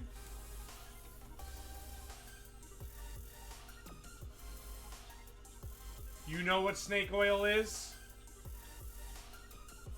Hold on, does it have the ingredients? Nope, it just says... It says it's biodegradable.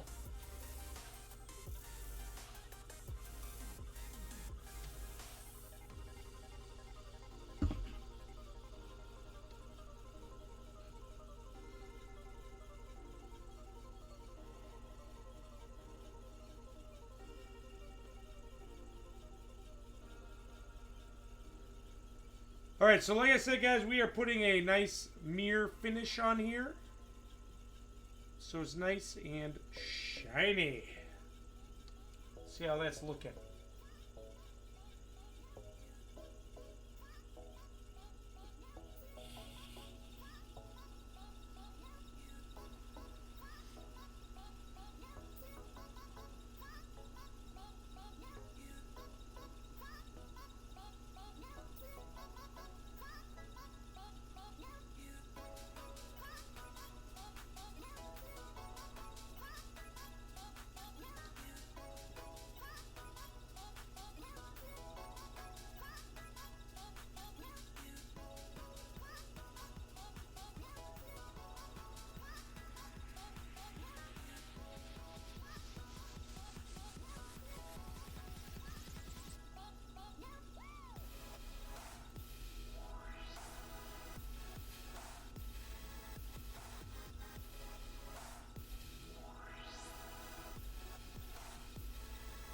You know I've said this before, but you know what I'm most excited about when this whole virus thing kind of slows down and we can start going back to like normal stuff?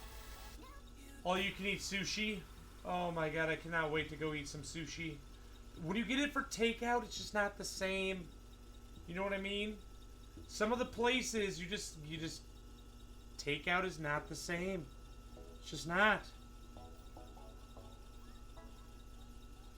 I want to be able to go in, sit down, and just be like, 10 more pieces, and not worry about a price.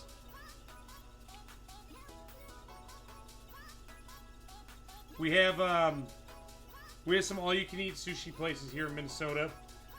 One is called Akita, another one's Kyoto. There's some other ones too. I probably don't know the names. But it's $25 for all-you-can-eat sushi, and it's good sushi, and it's made to order. That's the biggest thing. It's not like on a boat or anything like that. It's made to order. So you go in, you sit down, and they're like, all right, what would you like? And you'd be like, I'd like 10 pieces of spicy tuna sushi. I'd like an avocado hand roll. I'd like a rainbow roll. I'd like this, that, and the other thing. And they make it.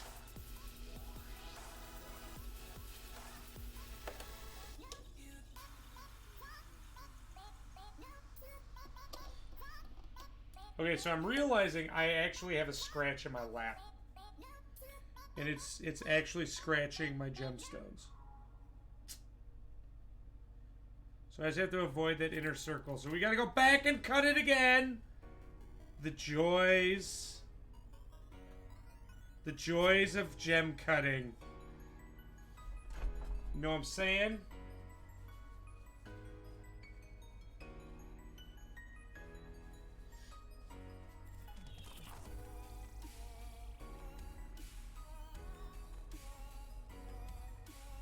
Yes, Sibis.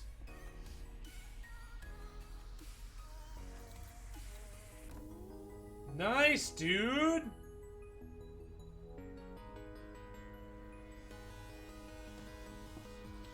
I see that. Yeah, man.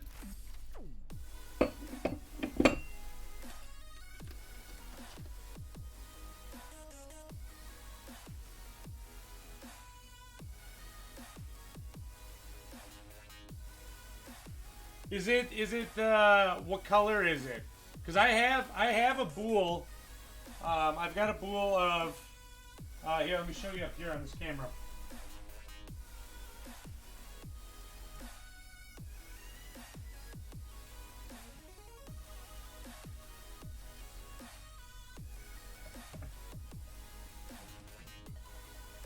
I've got a boule of the darker stuff.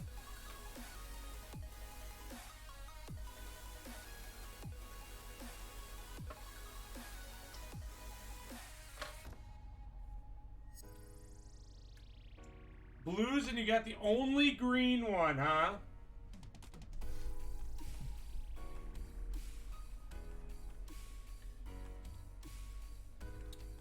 Sure, dude. Why not?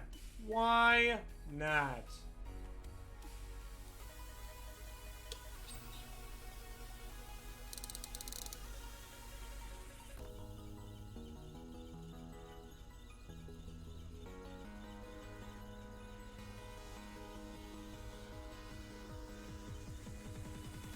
Sweet.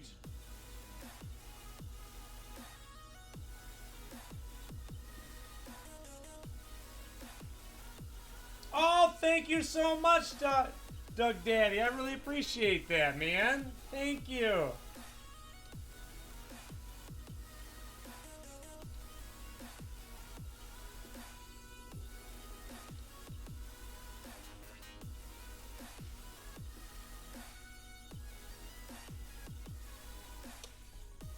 Yeah, mine's a darker blue, yep. But we gotta go back to 48.3 because I scratched the stone.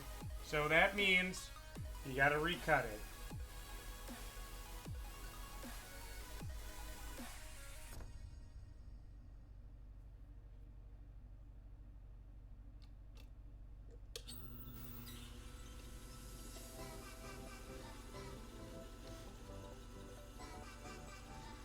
Yeah, I do a lot of nerdy designs because I'm a big nerd. I'm a big video gamer. I like anime. I like movies. I like books.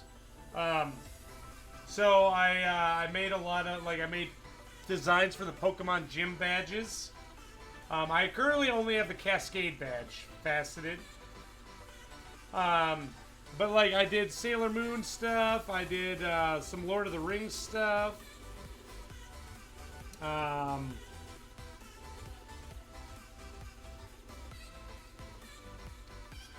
What else? What else did we do, guys? We did some other random stuff that was a lot of fun too.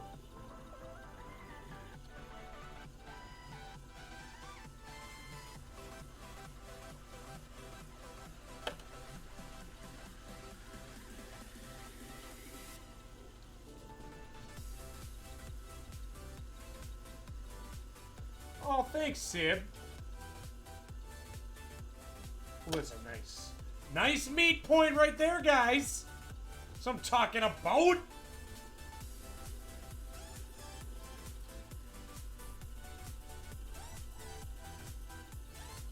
I don't know what that is, Sam. You got to tell me what that is.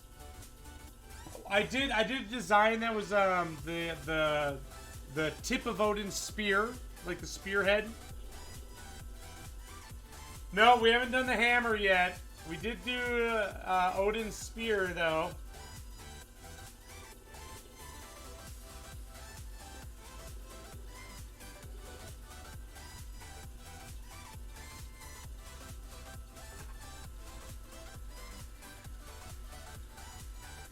Yeah! Actually, you want to see it? I faceted it out of blue opal. So we wanted to make it look kind of like a rusty spearhead. I have to fix it. I'm gonna facet the. I'm gonna fix the. Oh, where's it at? Here, look at that while I find it real quick. Here we go. So the tip actually broke off. Odin's eye design. Oh, brilliant. So the tip of the. I can't find it right now.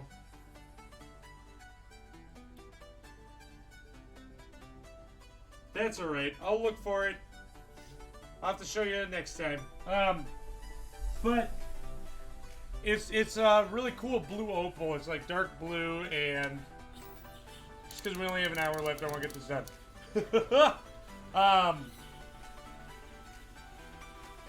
It is a beautiful blue, isn't it, Sam? That's a fusion drawn quartz.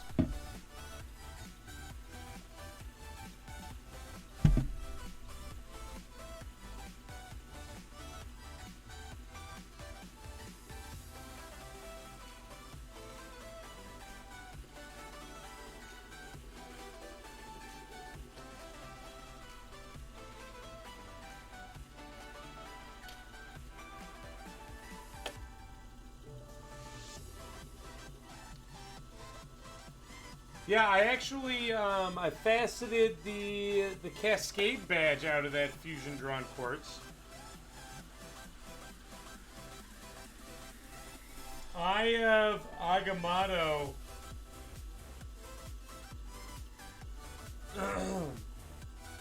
Who's that? Sorry, I don't know much about mythology.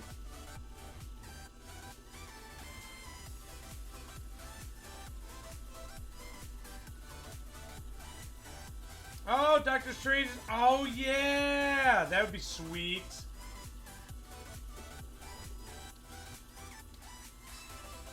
That would be really cool. Dude, jeweler, you could make the whole design. I wonder if you can make it so that it can open. Like, maybe you can make it so, like, if you pull it, it opens. Oh, how badass would that be?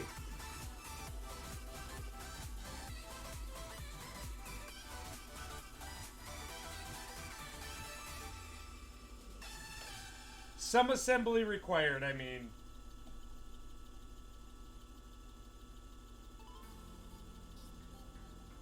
Portals to other universes may open up. Alright, we're going back to P2 at 47.15.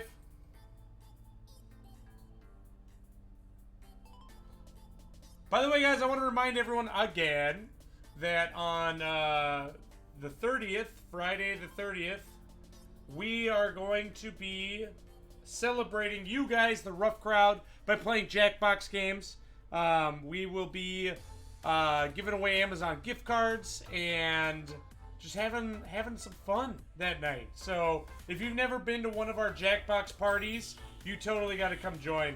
And I do this at the last Friday of every month, and I give away gift cards as a thank you to you guys for your support, because I got to give back to the community, right?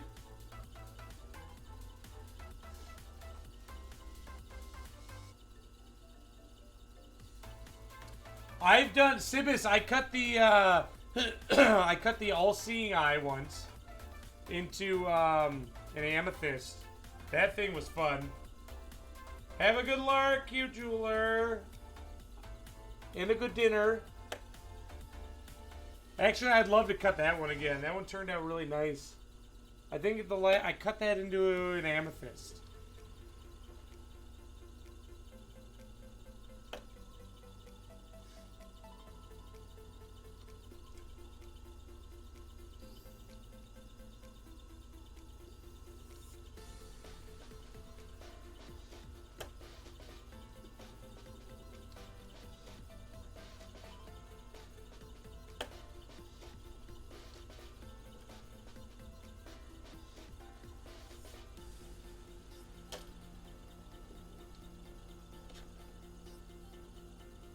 Perfect. That's what I'm talking about.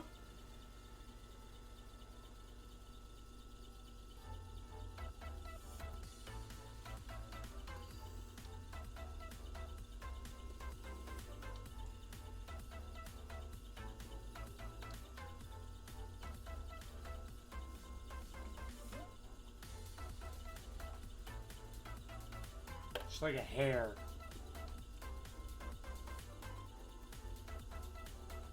Perfect. Yeah! Alright, let's go back to high polish now, okay? Let's give it a nice mirror finish. Please.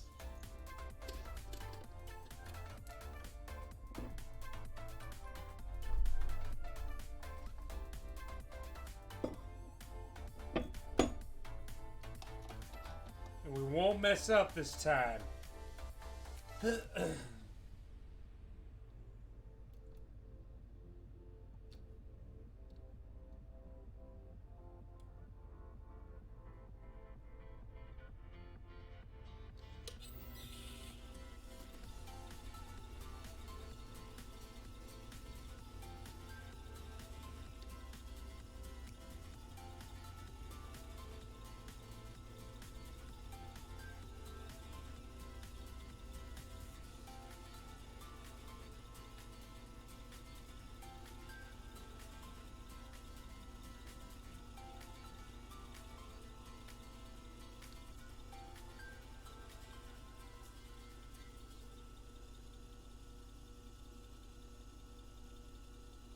Oh yeah! That's what I'm talking about.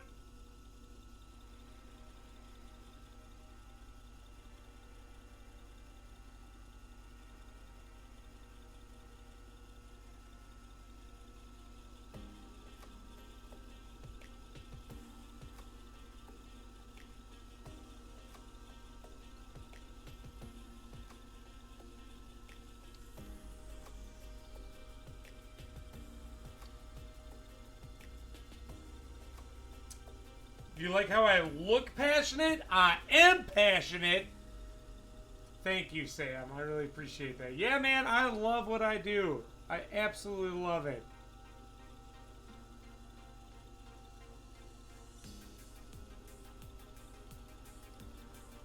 Yeah, I love jewelry, I love gemstones, and I think it's so much fun to learn about them and stuff like that. I don't think I'd want to do anything else. I mean, don't get me wrong, I've thought about like, well, what if I went and did this instead? No, I don't think I'm ever going to be done with jewelry, ever, in my life. I'm a goldsmith, and a gem cutter, and I love it. My next thing will probably be buying and selling gemstones. I don't know. I just love it, dude. It's so much fun. I have been working with faceting gemstones for 12 years. Yeah, 12 years now. It's been. It started when I was 20.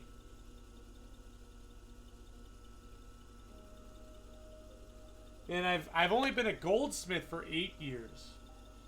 Well, 7.5. Close enough. I'm rounding up.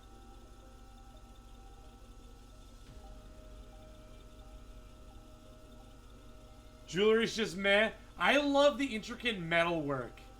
That you can, like, I'm more of a fan of metalwork as opposed to stones in jewelry. Like, when I go to museums, like, we have an art museum here in Minnesota. When I go there, I just gawk at the jewelry, and I'm like, look at that detail that they got, like, back in the day. And you're just like, I'm just blown away. I love it. Thanks, Sam.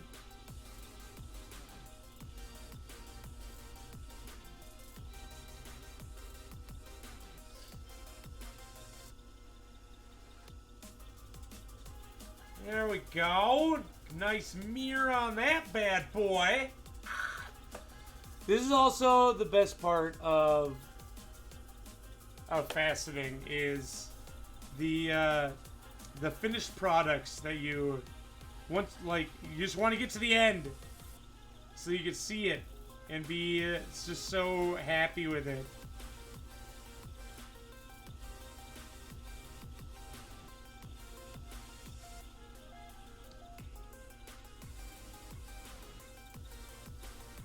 It's just so rewarding to take, like, just something that's raw and unrefined and making it into something that could be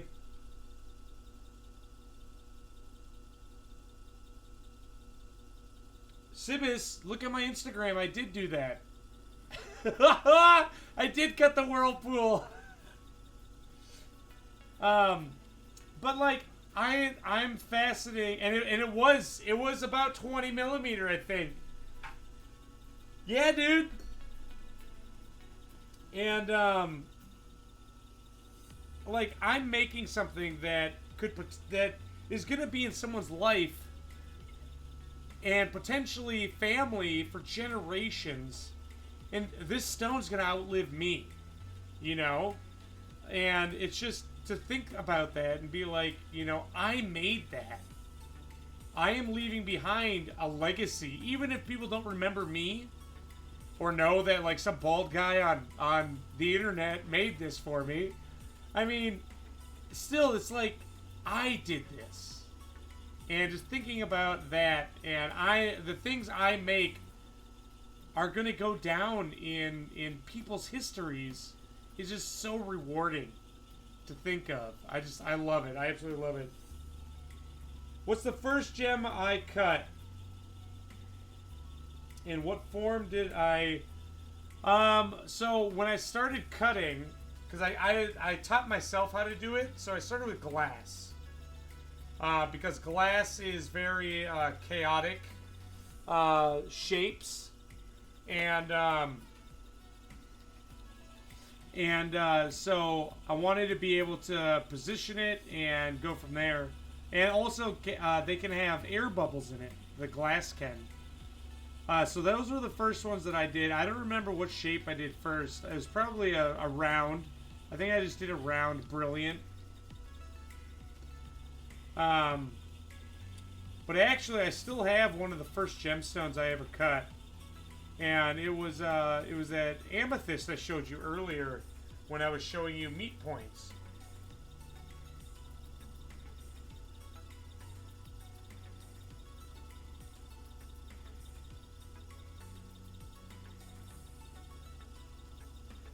SRB? What do you mean SRB?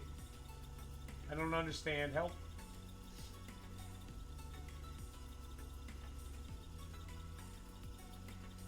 Yep, the pink one. So that's actually really, really light purple because it's an amethyst. But yeah, it's so light it looks pink. Just gonna spread this out a little bit.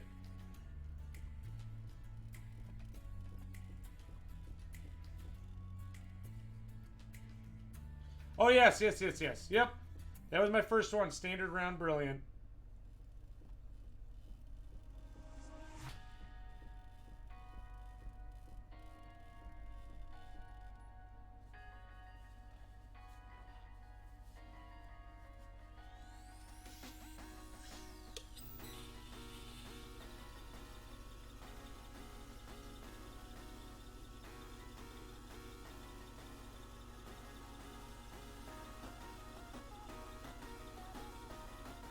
Yep, I always lose pick. Always. Like when I try videoing or taking a picture of the alexandrite, it always looks fuzzy. Like I hate it. I absolutely hate it. It's so hard. And I have a good camera too.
Oh, yeah.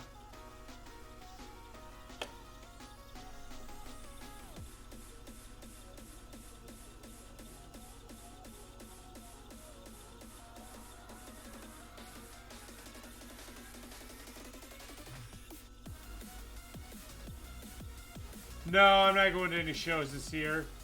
Maybe next year. Next year I want to go to Tucson next year. And I'd like to go to a couple others, honestly. It's a matter of, do I have enough vacation time next year? Yeah, what up, Racing Kid? How are you doing tonight? Thanks for joining.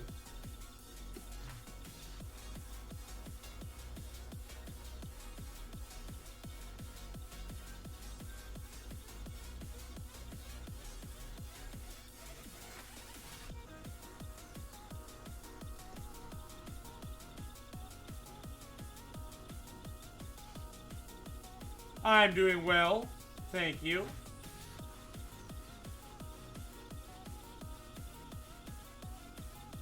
We're just working on a alexandrite triforce.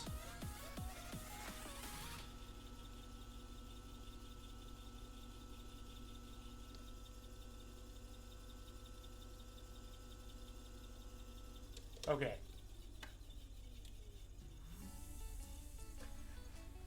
Nope.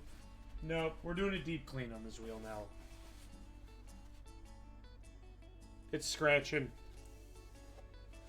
The petrified wood left behind some kind of residue, so we're gonna do that. Sibis, I forgot to clean it. Look at Sibis. He's gonna be like, I told you so.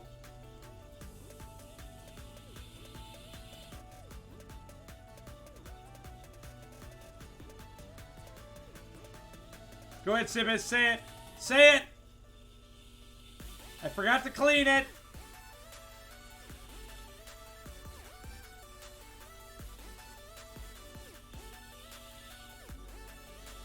Yeah, because it's just scratching my gem, man. It's scratching it.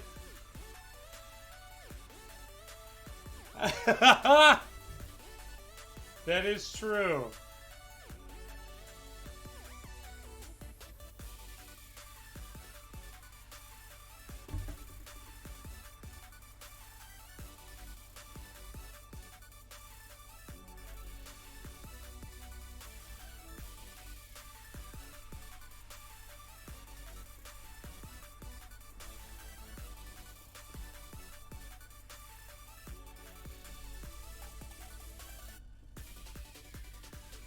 I just gotta start getting in the habit of cleaning it after every single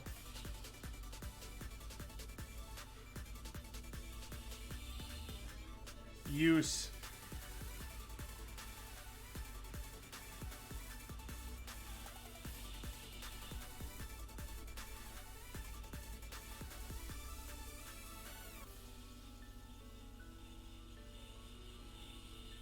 So what can happen, guys, if you don't clean your polishing lap before each use is the mineral from the previous stone that you polished can embed in the lap and the polish compound, and that can leave what's called micro scratches, and that is not a fun experience, because now my my stone has scratches all over it, and we got to go back and just do more work to cut it, to recut it. So that's what we're gonna do.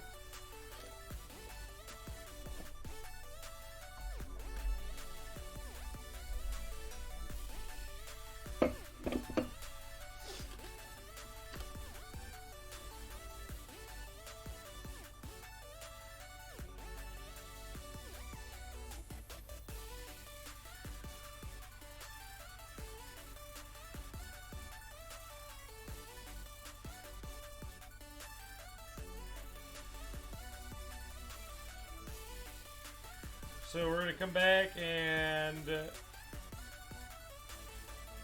yeah. 48.3.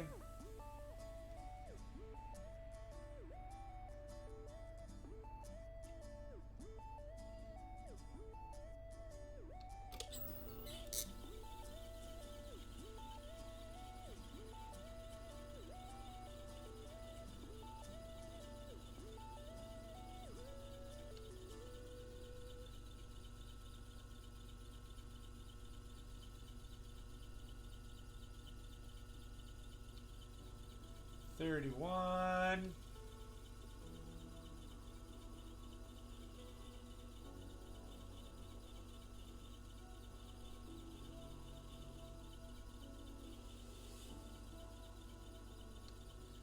$33.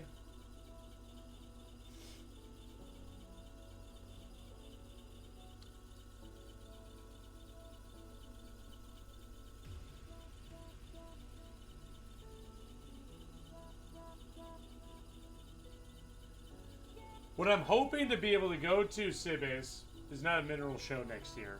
It's Anime Detour here in Minneapolis. Because let me tell you what, that is a party, man. That is a freaking party.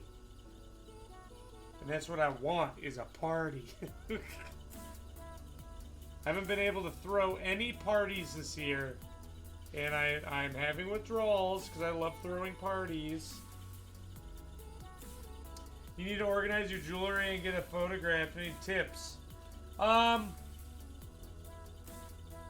So what you can do if you really want to take really nice photos, and if you don't have a light box, just get a cardboard box and line it with tin foil, and then set your jewelry on there. Even if you have like a jewelry box, or you can even just get like a little piece of foam and just cut a little slit in it so you can set your ring in there. And then you can take photos that way. That really works out really well. Sibis might have some pointers too. Sibis, do you have any ideas or suggestions? But that's how I'd go about it, because the light box will ensure that you have a lot of that's really bright. That's the hard part, is making sure that the lighting is right.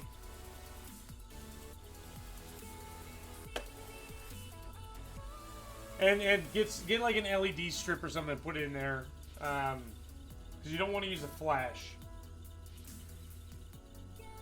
Or I guess you could leave the top open and like put a lamp on it. Tin foil, aluminum foil, same thing. Same thing, whatever. Get out of here.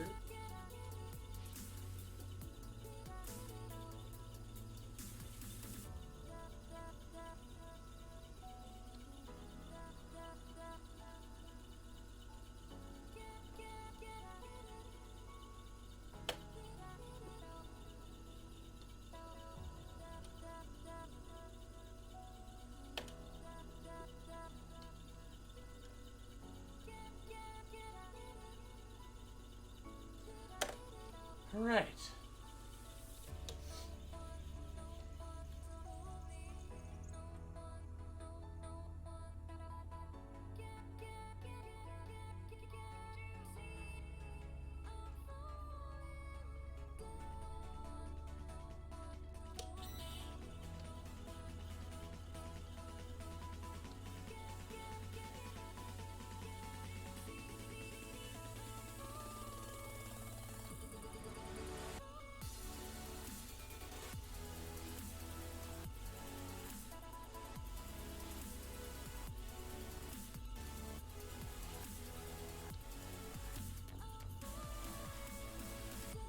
Tin foil, aluminum foil, whatever.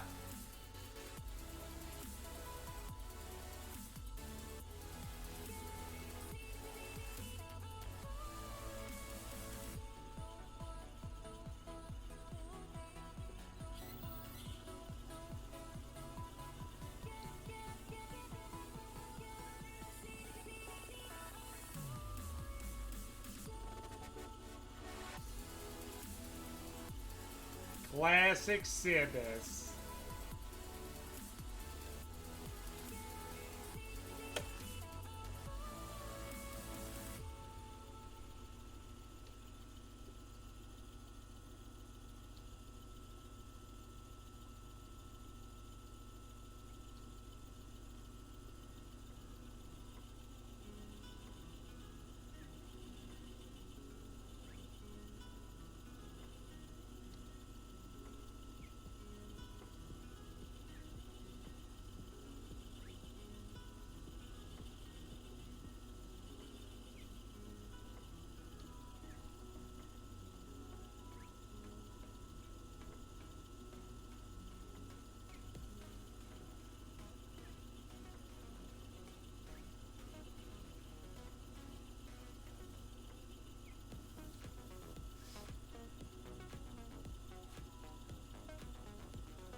guys, if you are new to my channel, thank you so much for hopping in. I really appreciate it. I am faceting an alexandrite tonight into the shape of a triforce from Zelda.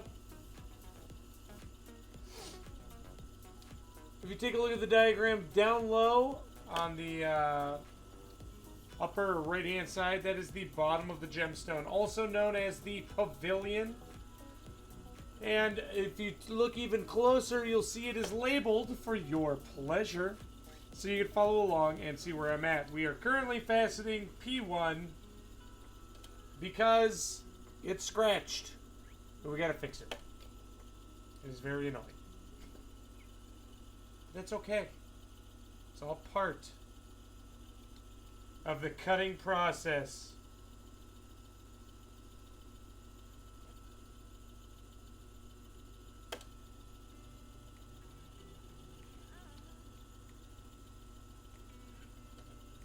Also, if you have any questions, please feel free to ask. I love talking about what I do and about myself.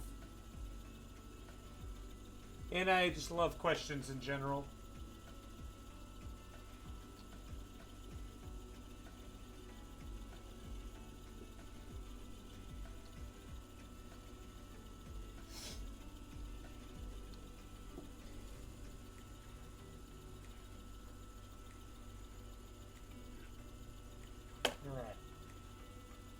Alright. Now, just make sure this doesn't scratch this time.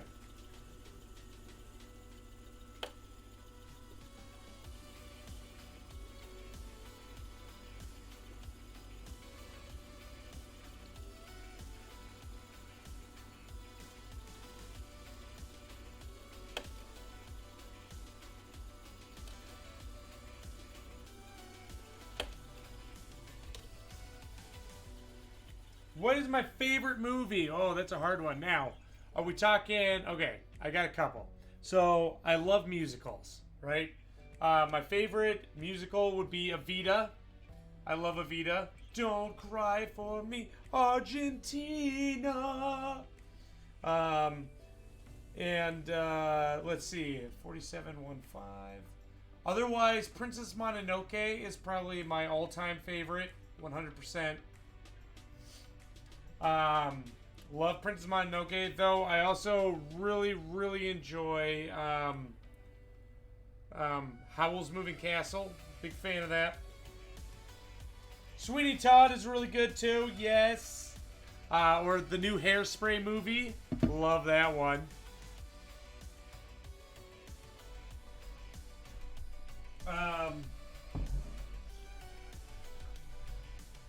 What else?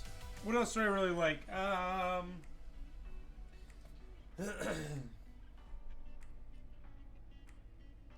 Yeah, Studio Ghibli is amazing.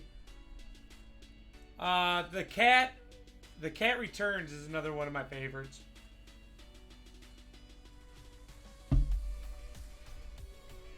That was just so funny, The Cat Returns is.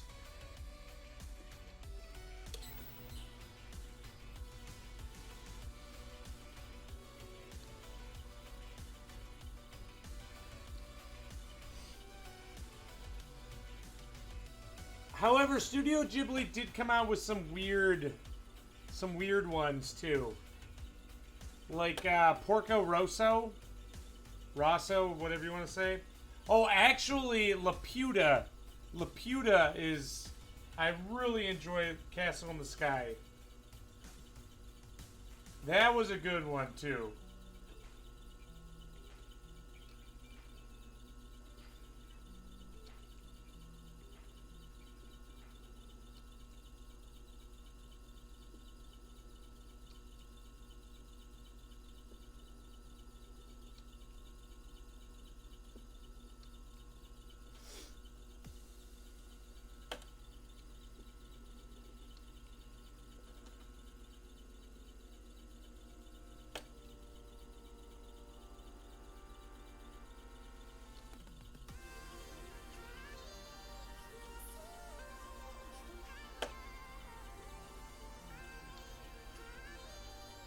Oh, we're so close. So close. Oh, yeah! So I'm talking about perfect meat points.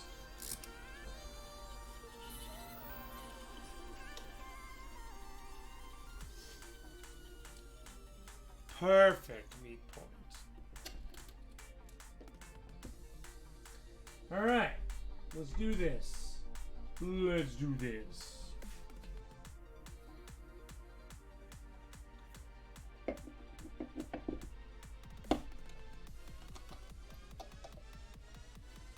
Alright, so we're going to add some polish to our lap. In this very convenient chapstick-like container. Gonna add some lube, because who doesn't like some lube? We're gonna go ahead and spread that out.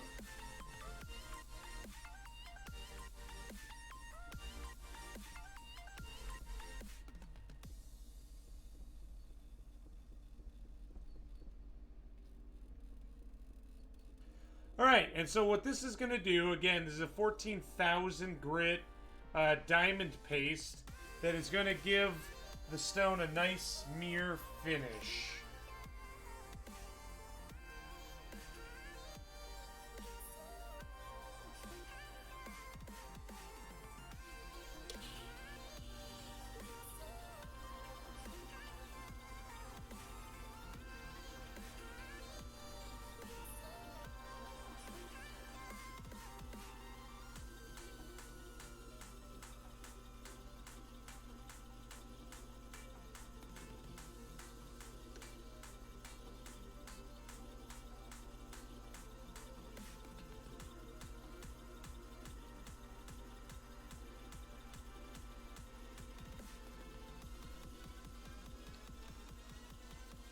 Alright, how's it coming? How's it coming?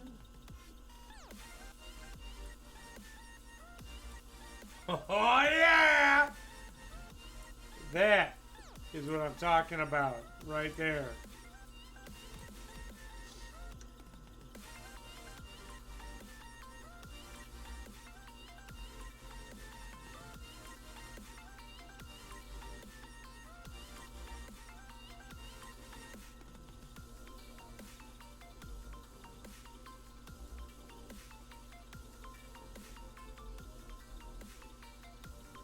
We're gonna make this as shiny as my head.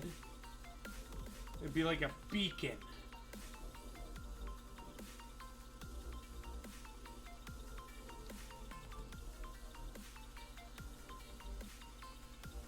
In the dark night.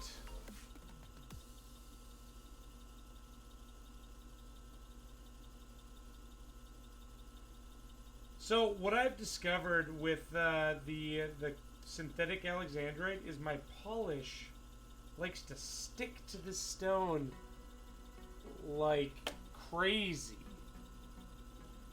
I haven't had a stone where it likes to stick, but like I think it's like an unpolished part of the stone. Then the more I rub it, the more it's like, oh, it's actually just polish clinging.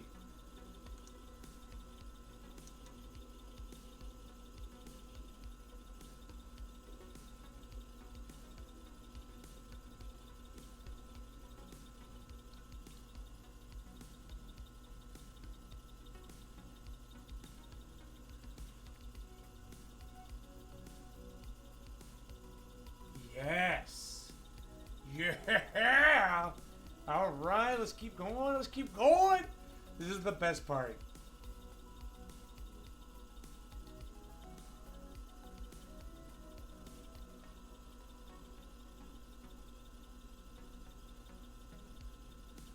I have like a table saw. What's it called? Like Diamond Tech or something like that. So I guess a trim saw is what that would be called, right?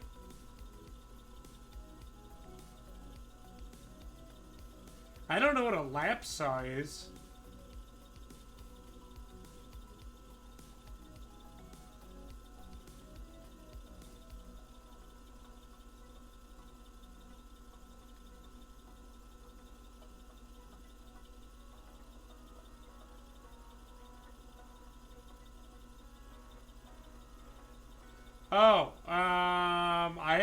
rock saw.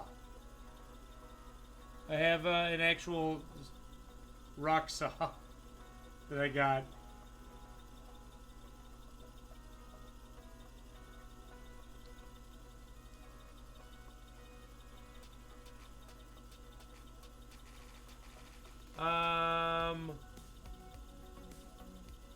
Let's see, look.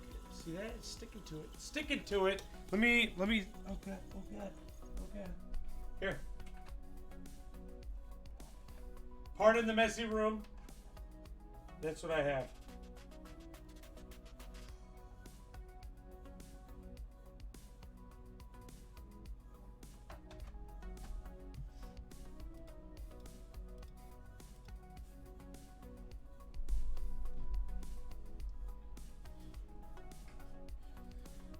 Yes, I can cut the bulls.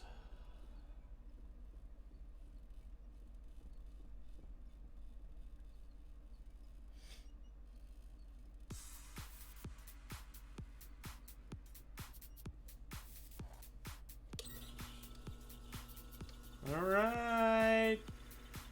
Making these facets beautiful and shiny. Yeah, look at this. We're even faceting to the music.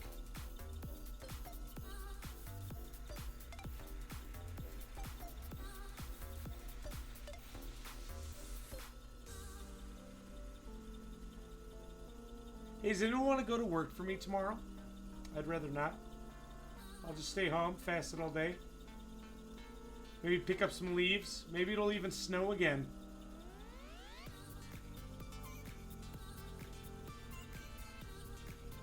Yeah, so my dogs just were so excited about the snow. So they're both from, I think, Florida, because they're retired racing greyhounds. This is our newest dog's, I think, second winter with us. And she didn't have as much excitement today as our older one, who's been with us for 3 years now. But he was like, ah! Loved it. He was running and prancing, and it was great.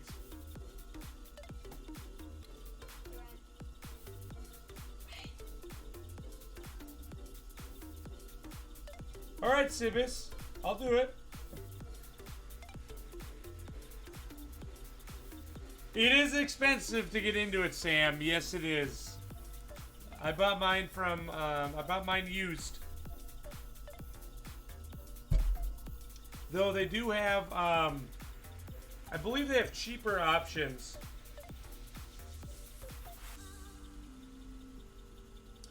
If you want to start out. But yeah, I'd say if you're actually planning on getting into the hobby seriously, you might as well spend the extra money to get a good machine. Because, like, I've had this machine. This machine is about, what, at least 15 years old. And, it's lasted me, well, 15 years.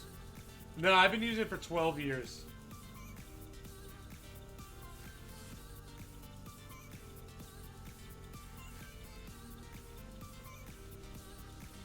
Yeah, this machine is around $4,000. But again, if you have a choice between Ultratech or Facetron, I'd say go with an Ultratech.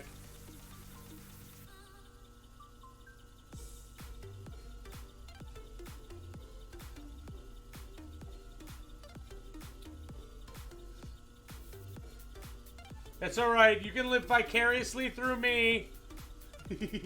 By the way, guys, on Tuesdays we do gemstone design also. I have a program where we can make designs for gemstones. And like I said, we do a lot of that are inspired by animes, movies, books, games.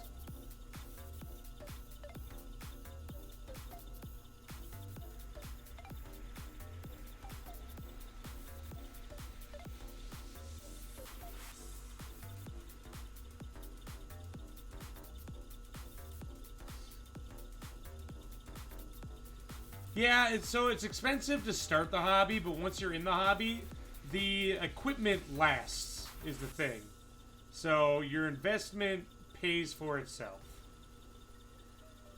Even if you're just doing it as a hobby, man, the stuff you make is just awesome.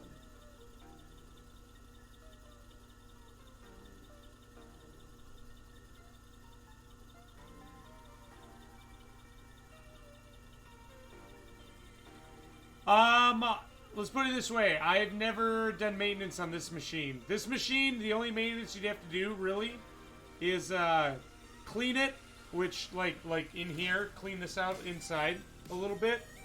And make sure that the belt is good. Because it's just a motor. A motor with a belt that spins this. That's about it. But I've never had to replace the belt. And if I'm being completely honest, I've never, like, lubed up anything down there. Or anything like that, which I probably should. Sibis, I believe Sibis is actually more experienced than me with the stuff. Because I'm pretty sure that they do this way more often than I do. So Sibis would know the best.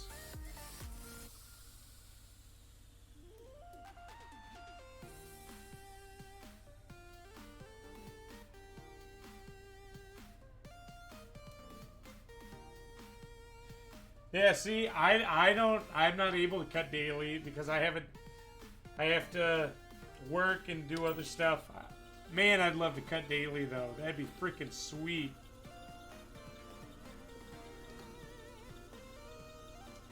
One day, Sibis, one day.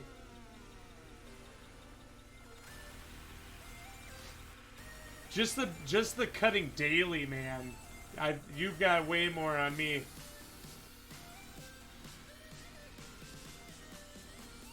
Which is great, because you know what that means? I can learn from you. Which, speaking of Sibis, if you do ever see me doing something that there's a better way of doing it, please let me know. I am full.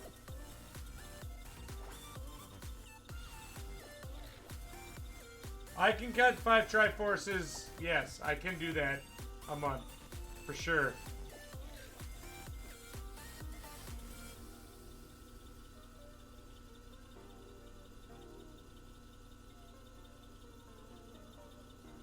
Actually, my first month when I opened up for commissions, I got 5 commissions.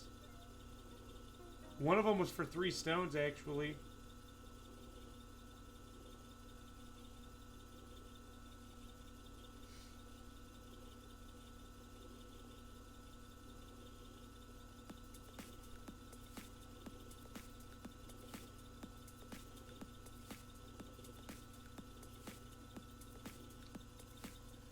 How much time does it take cutting a triforce like this one?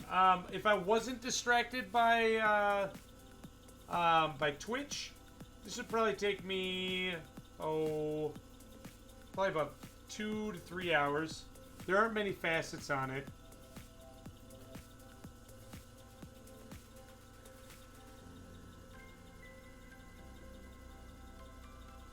It also depends on the material. So, like, alexandrite chrysoberyl, that's the mineral, is a bit harder. It's like a, I think it's an 8. The chrysoberyl is 8.5. That's just beryl, not chrysoberyl.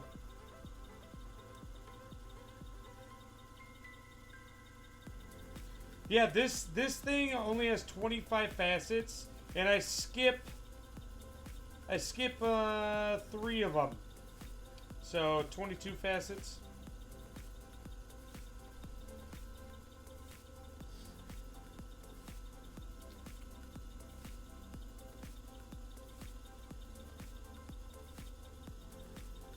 Yeah, sapphire takes forever. A lot of people cut a lot of sapphires, I've noticed. At least ones that cut on a regular basis cut sapphires a lot. Acushin, who's another There we go. Sweet. So here, let me show you guys what we're doing here. When I say mirror finish, all right, I'm going to put my loop up to your eyeball.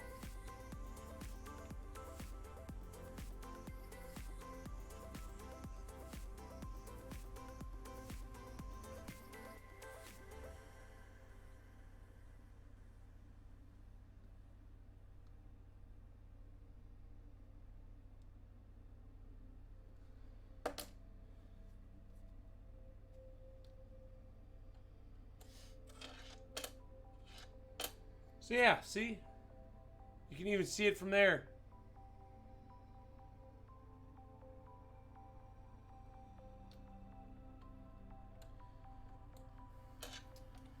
Yes, Ibis. See? One day I'll have some contacts. And actually, that's what I think is great about being able to stream here on Twitch is 48.3. Is I've met so many people that Facet and mine and it's really awesome to be able to make those connections and be like, hey dude, that's awesome, you know? Sibis, diamonds don't shine, they reflect. So that whole song is wrong.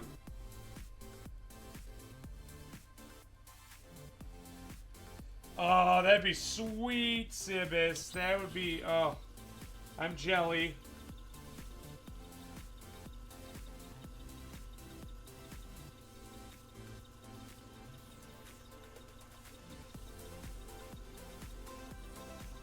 Yeah, thank you so much, Sam. I really appreciate it. I look forward to getting to know you more, and I hope you join us on Sunday night, 7 p.m. Central.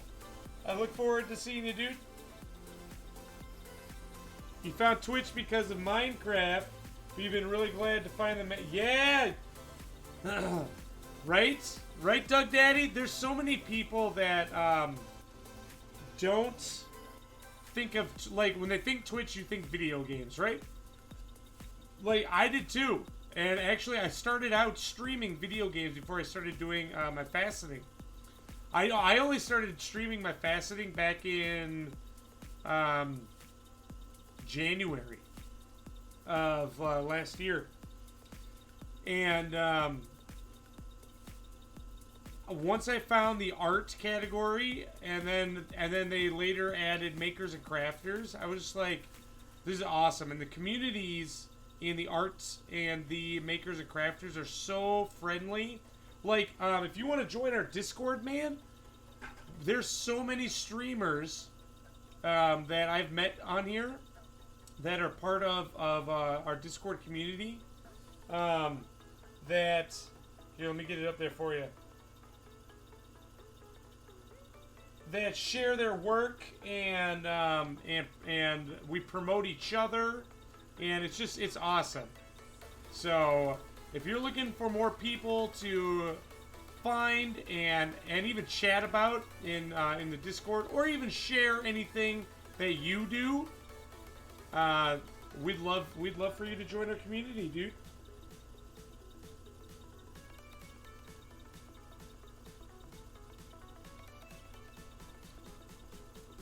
Yeah, I think I am now, because Acution has been taking a break, I think I'm now the only rock or gem cutter on Twitch, I think.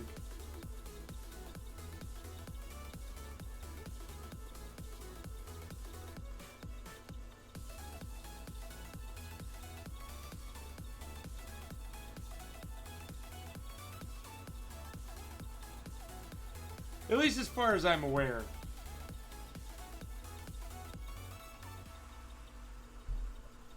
Actually, I had another gem cutter who did it professionally. Like, that was his day job, was gem cutting. I helped him set up his stream and all that, and he taught me some stuff. So I was really happy about that. Yeah, Civis. Twitch adds at least 2 hours onto each cutting project at least 2 hours. And I only stream for 3 hours at a time. Yeah, dude, we'd love to have you, Duck Daddy.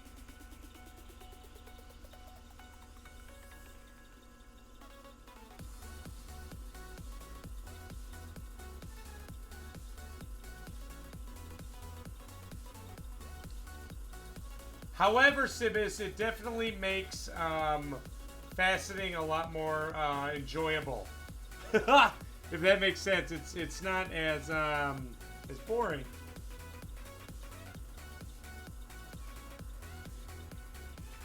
Granted, if I'm not streaming and I'm faceting, I normally just listen to an audiobook, or I have Twitch up and I'm watching someone.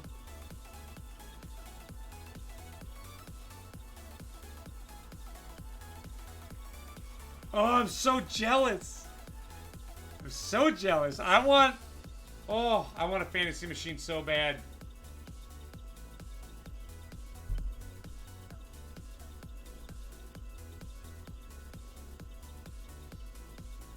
So bad. It's gonna be some time though. I gotta get probably get my gem cutting business off the ground, since I just started it in July. And then we'll see if I can afford a fantasy machine. And I want to get a laser engraver. Because, honestly, and Sibis, feel free to steal this idea. That's fine. Laser engraving gemstones would be the shit. All you gotta do is make like a thin square or whatever, and then you just laser engrave the bottom of it.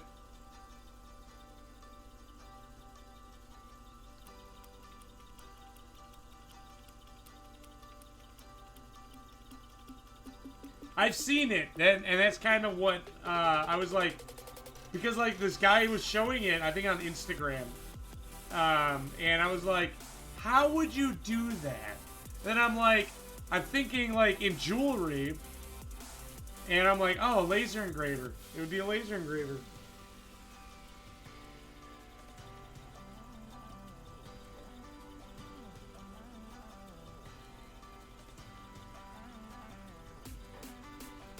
Eight triforces at this price. Brilliant.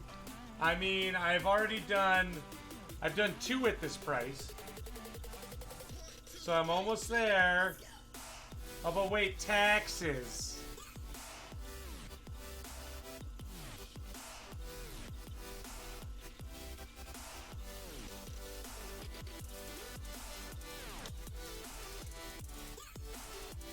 Alright guys, we're coming up on 10 o'clock. This is where I tend to end my stream because, you know, I gotta work in the morning. Us goldsmiths gotta work weekends. But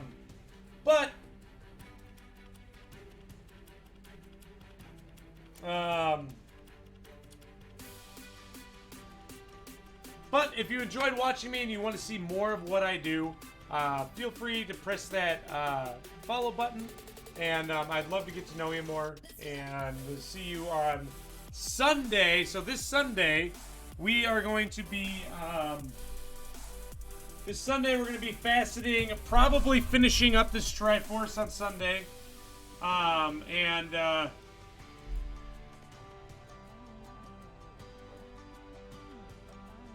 then on Tuesday, we're going to do some gemstone designing and all that. So yeah, if you guys enjoyed yourself, again, consider pressing that follow button. Also, I do commissions. Visit my website, ryan56k.com. And we can talk. There's no obligation or anything like that. So, thank you, Molly. And thank you, Sibis, and everyone else. You're going to make me do a pumpkin design? Oh, man. That'll be fun. Alright guys, other than that, should we see if we can raid someone? Let's do it. Let's do it.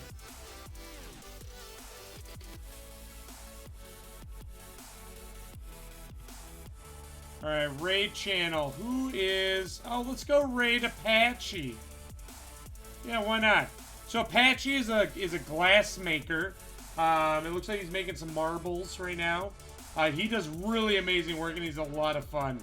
So, when we get in there, guys, I want to see some hype. I want to see some hype in chat. Alright. Other than that, guys, I want to thank you all for your support. I really appreciate it. I would not be here without you. So thank you, and be peaceful to one another. And try to use less plastic, save the earth. Alright, guys. Other than that, you have a wonderful night, and I will see you on Sunday. I'm just trying to get our raid emote here all set up and ready to go. Why is there no facet, Ron?